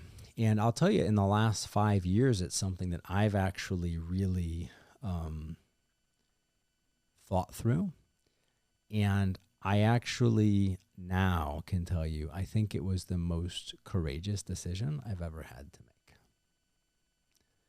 Because I didn't know what was going to be on the other side. I knew for sure this is not something that I can maintain as a dad and believe that this is actually good for my kids. For a long time, I felt like, okay, well, look, I mean, this is obviously a lie, and they're doing this, and they're pushing all of this, so I'm going to keep fighting. But one of the things people don't realize, if you can try, and it's very hard to do, but if you imagine yourself in this situation, like your mugshot is not just like on a newspaper, it's around the world. And everyone believes this lie. Only it's just a small circle of people who really know you. Like, this is obviously absurd. Or then there's a slightly larger circle of people who start like you using logic and asking questions and like, whoa, something's off here. And it's also, and so then they're draining your bank account, millions of dollars in legal bills. And then this is the other thing that people don't account for. It is hell on everyone around you. Yeah, of course. It's hell on my mom. It's hell on my dad. It's hell on everyone who's taking care of the kids. It is absolute hell. And it was a very hard decision to make because all the other decisions that I had made, right? So you talked about, right? After Oxford, I'm like, you know what? Ross got our PhD. All right, cool. I'm going to put that aside and I'm going to go and do this other cool thing as a SEAL. And even, leaving the SEAL teams and deciding, you know what? I'm going to put all that stuff away, right? I was a SEAL, PhD, do all that stuff. And instead, I'm going to live on an air mattress and start a nonprofit organization for veterans. Or the decision, after all of that, hey, I've got New York Times bestsellers. I'm making money. I've got a great business. I'm going to put all of that aside and I'm going to go and run for governor. But each other place, I knew where I was going. What was so hard about this, Robert, was that I had to really have faith. It was a leap. Yeah. Like you say leap, and immediately I put like a leap into fire across burning. Like this is a bloody, vicious, burned leap. Yeah, because it didn't like stop the day you left. No. And this is what's important to understand also, and why it's so important to have sympathy also for, not for me, but for other people who've been through this, is that it continues for years. Mm-hmm. They continue the nonsense. And they keep it, and it doesn't matter if all this stuff I told you that it was proven false, they'll still write about people. And it was alleged that, right? And they'll put the word alleged in, even though, no, it was proven false that. So it continues and continues, and you have to, at a certain point, have, I think, real faith. Yeah, so what do you think about moral panic in general now that you've been on the other side of it? Because there's so many things that people just get their hackles up about. CNN runs some article and everyone goes, oh, that person's horrible or whatever, and that's just someone's life completely ruined every time they do that. Yeah. It is there are many of them, but is one of the most disgusting elements of our culture. And it's also an indication of the degeneration of our culture. Okay. How is it an indication of the degeneration of our culture? Well, we're living in a very degenerative time. How do you know that's the case? It's just like, so we talked about the Greeks, right? It's very similar to when Plato was writing the Republic. It came at the end of the golden age of Greece. all of the beautiful things that we think of as Greece, the Parthenon and Pericles and Sophocles' plays and the Greek spirit of rational inquiry, all of that stuff has come to an end because they lost the Peloponnesian War terribly. They descend into civil war. And then the justice system, right? Keep in mind this place that was supposed to be the land of free thinking. People could actually have free thoughts. It's a new idea. Men could think for themselves. Citizens could think for themselves. They put on trial the man who sang uncomfortable things, Socrates, and they kill him for saying things that made people uncomfortable. And Plato then is writing the Republic at this time. It's a time of tremendous degeneration. And one of the signs that we have tremendous degeneration. Now, and there's an opportunity for rebirth that comes out of degeneration, so we can talk about the positive side of this in a moment if it's helpful. But one of the signs of degeneration is everywhere you go, the tearing down. The tearing down of old institutions, the tearing down of standards, literally the tearing down of statues, the tearing down of history. That is a sign of degeneration and of self-hatred. When people start tearing things down, it's just like if you went into your own house and you start ripping everything down, everything that's valuable, all of your family photos, and you're going to throw all this stuff, even though your family might not have been perfect, you don't pull everything down and you throw it all away and you're going to burn your own house down. Like that is self-hatred and degeneration. And this is a symbol, because it's happening, so was happening, and it continues to happen so much in the culture, it's a symbol of cultural degeneration. Mm-hmm. Now, again, I'm always a hopeful guy, right? Even after living through all of this. One of the things that's slightly hopeful is that back when this was happening to me in 2018, there were still a lot of people who believed the mainstream media. It was happening in 2017. Don't you remember? They signed the order. Oh, yeah, that's right. Before. They decided they were going to charge me for a crime in 2017, right? And then they went to work on it in 2018. But back then, and it seems like ancient history is only 5 years ago, but there were still some people who believed the mainstream media. This was before all of the COVID nonsense, when people finally realized, well, the government is actually just lying to you. Mm-hmm. Your U.S. government is lying to you, bald-faced lies. And people didn't realize that at the time. So I think that's starting to happen, and people realize now much more that if you really want to get to the truth, you have to think for yourself and you have to go outside of the establishment media. So after the dust has settled and you're sort of out of that, did you end up reading your own book? I'm curious. Yes, dude. So let me tell you a cool story. All right. This is one of the great things about friends. Okay. Is that I remember, and I was at some very, very, very low points. I bet. Okay. Incredibly low. You were the most hated man in Missouri. Oh, for sure. That was for sure. But also, okay, look, I'd done all this stuff with veterans. I'd written a book on resilience. But the real hardship comes when you turn on yourself, man. Oof. That. All the other stuff, all the people outside of you, bring it. Bring it. Okay, I actually enjoy that. 70-1, cool. Let me get my buddy. I'll make it 70-2, and then we got you. Right? That's but when you turn on yourself, wow. That's rough. That's bad. That's hell. That's dangerous. That's real, pure, vicious hardship. Mm-hmm. And when I'm at one of those points, Drew Sheets calls me. Yeah.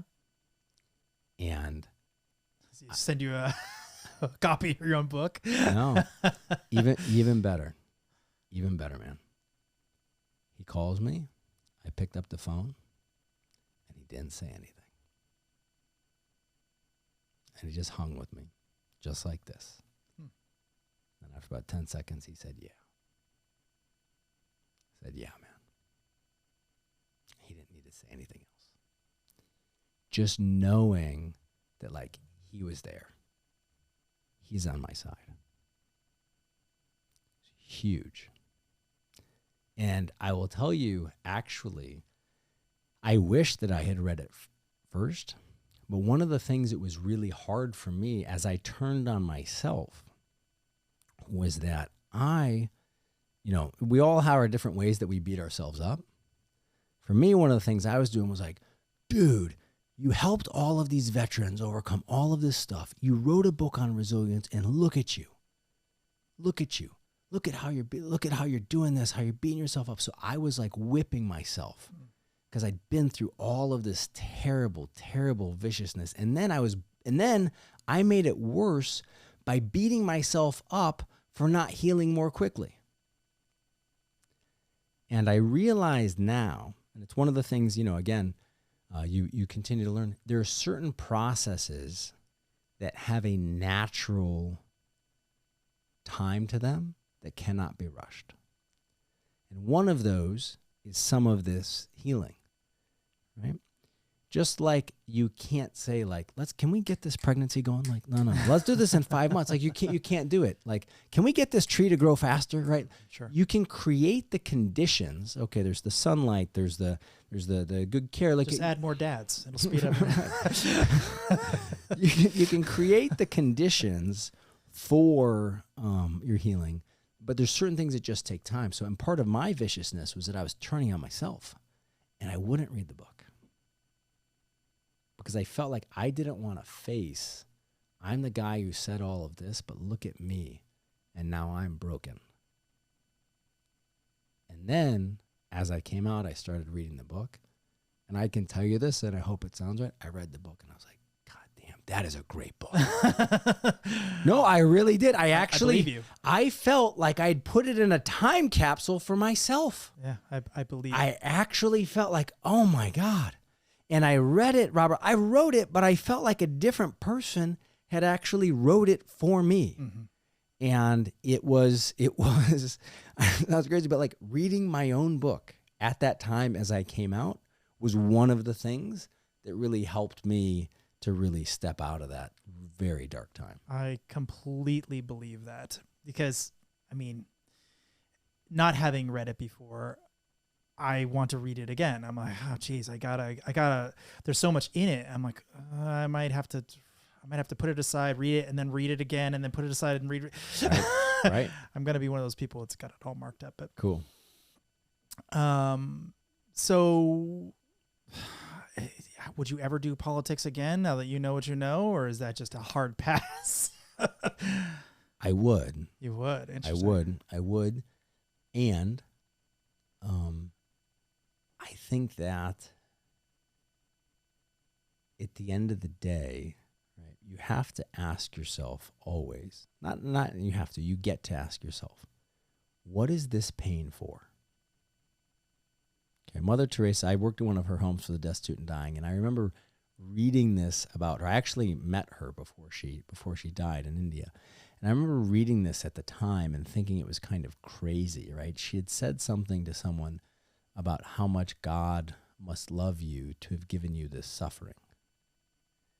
And I read like that, just, I don't know, like suffering. At the time when I read it, I couldn't quite get it. You have the opportunity in your life, like this is part of the resilience book, like pain, you can choose for it to break you. Or you can say like, man, wow. Like the dude you're talking to now is literally physically stronger, physically faster, right? First of all, than I was when I was 26, right? Which is cool. But also in terms of like my spiritual and emotional and psychological strength that has come from walking through that hellfire is awesome. Mm-hmm. And I can't say that this is true every single day, okay? Sure. But I've gotten to the point now where I can tell you 98 days out of 100, I'm glad for it. 98 days out of 100, I'm able to say like, wow, the power that I now have and feel as a man, having been through that hell and walked out on the other side, and to be as successful and happy and capable as I am right now, I'm grateful for it. And the question is like, what is that for? I'm very fortunate. This is sound crazy, but there are very few people in the country who've been through something that vicious, who understand quite as deeply exactly how corrupt the system is, mm-hmm. who understand in great detail in my bones exactly what is happening in the country and why and how they are trying to destroy it. It is a gift. It's a weird gift, but it's a gift. No, look, it is a gift. It is a gift, and it is not one that I asked for. And like I said, if you'd come to me after I've been out of office, if you come to me in 2019, if I'd come to myself in 2019 and said, "Oh, it's a gift, dude," I'd be like, "Dude, I am gonna that. This is not a gift, right?" I didn't want to believe that that was my gift, but in fact, it was. In fact, it was. The level of happiness, self-assurance, self-trust, and vision that I now have was a tremendous gift. So you're going to write another book? Yes. Yes, I am. Yes, I Are am. you willing to talk about it at all? Sure. Yeah. Okay. Look, I'm writing it right now. And, we mentioned, Plato is writing the Republic, as we mentioned, at the end of the golden age of Greece. And the essential question for Plato is, what is justice? What is justice for a person? But also, what is justice for a republic? And of course, he's writing this. People are saying, "Oh, Plato, he was a philosopher," et cetera. Plato's actually, it's interesting. Plato was a nickname that was given to him because he was a broad-shouldered wrestler. And think about what his life was like.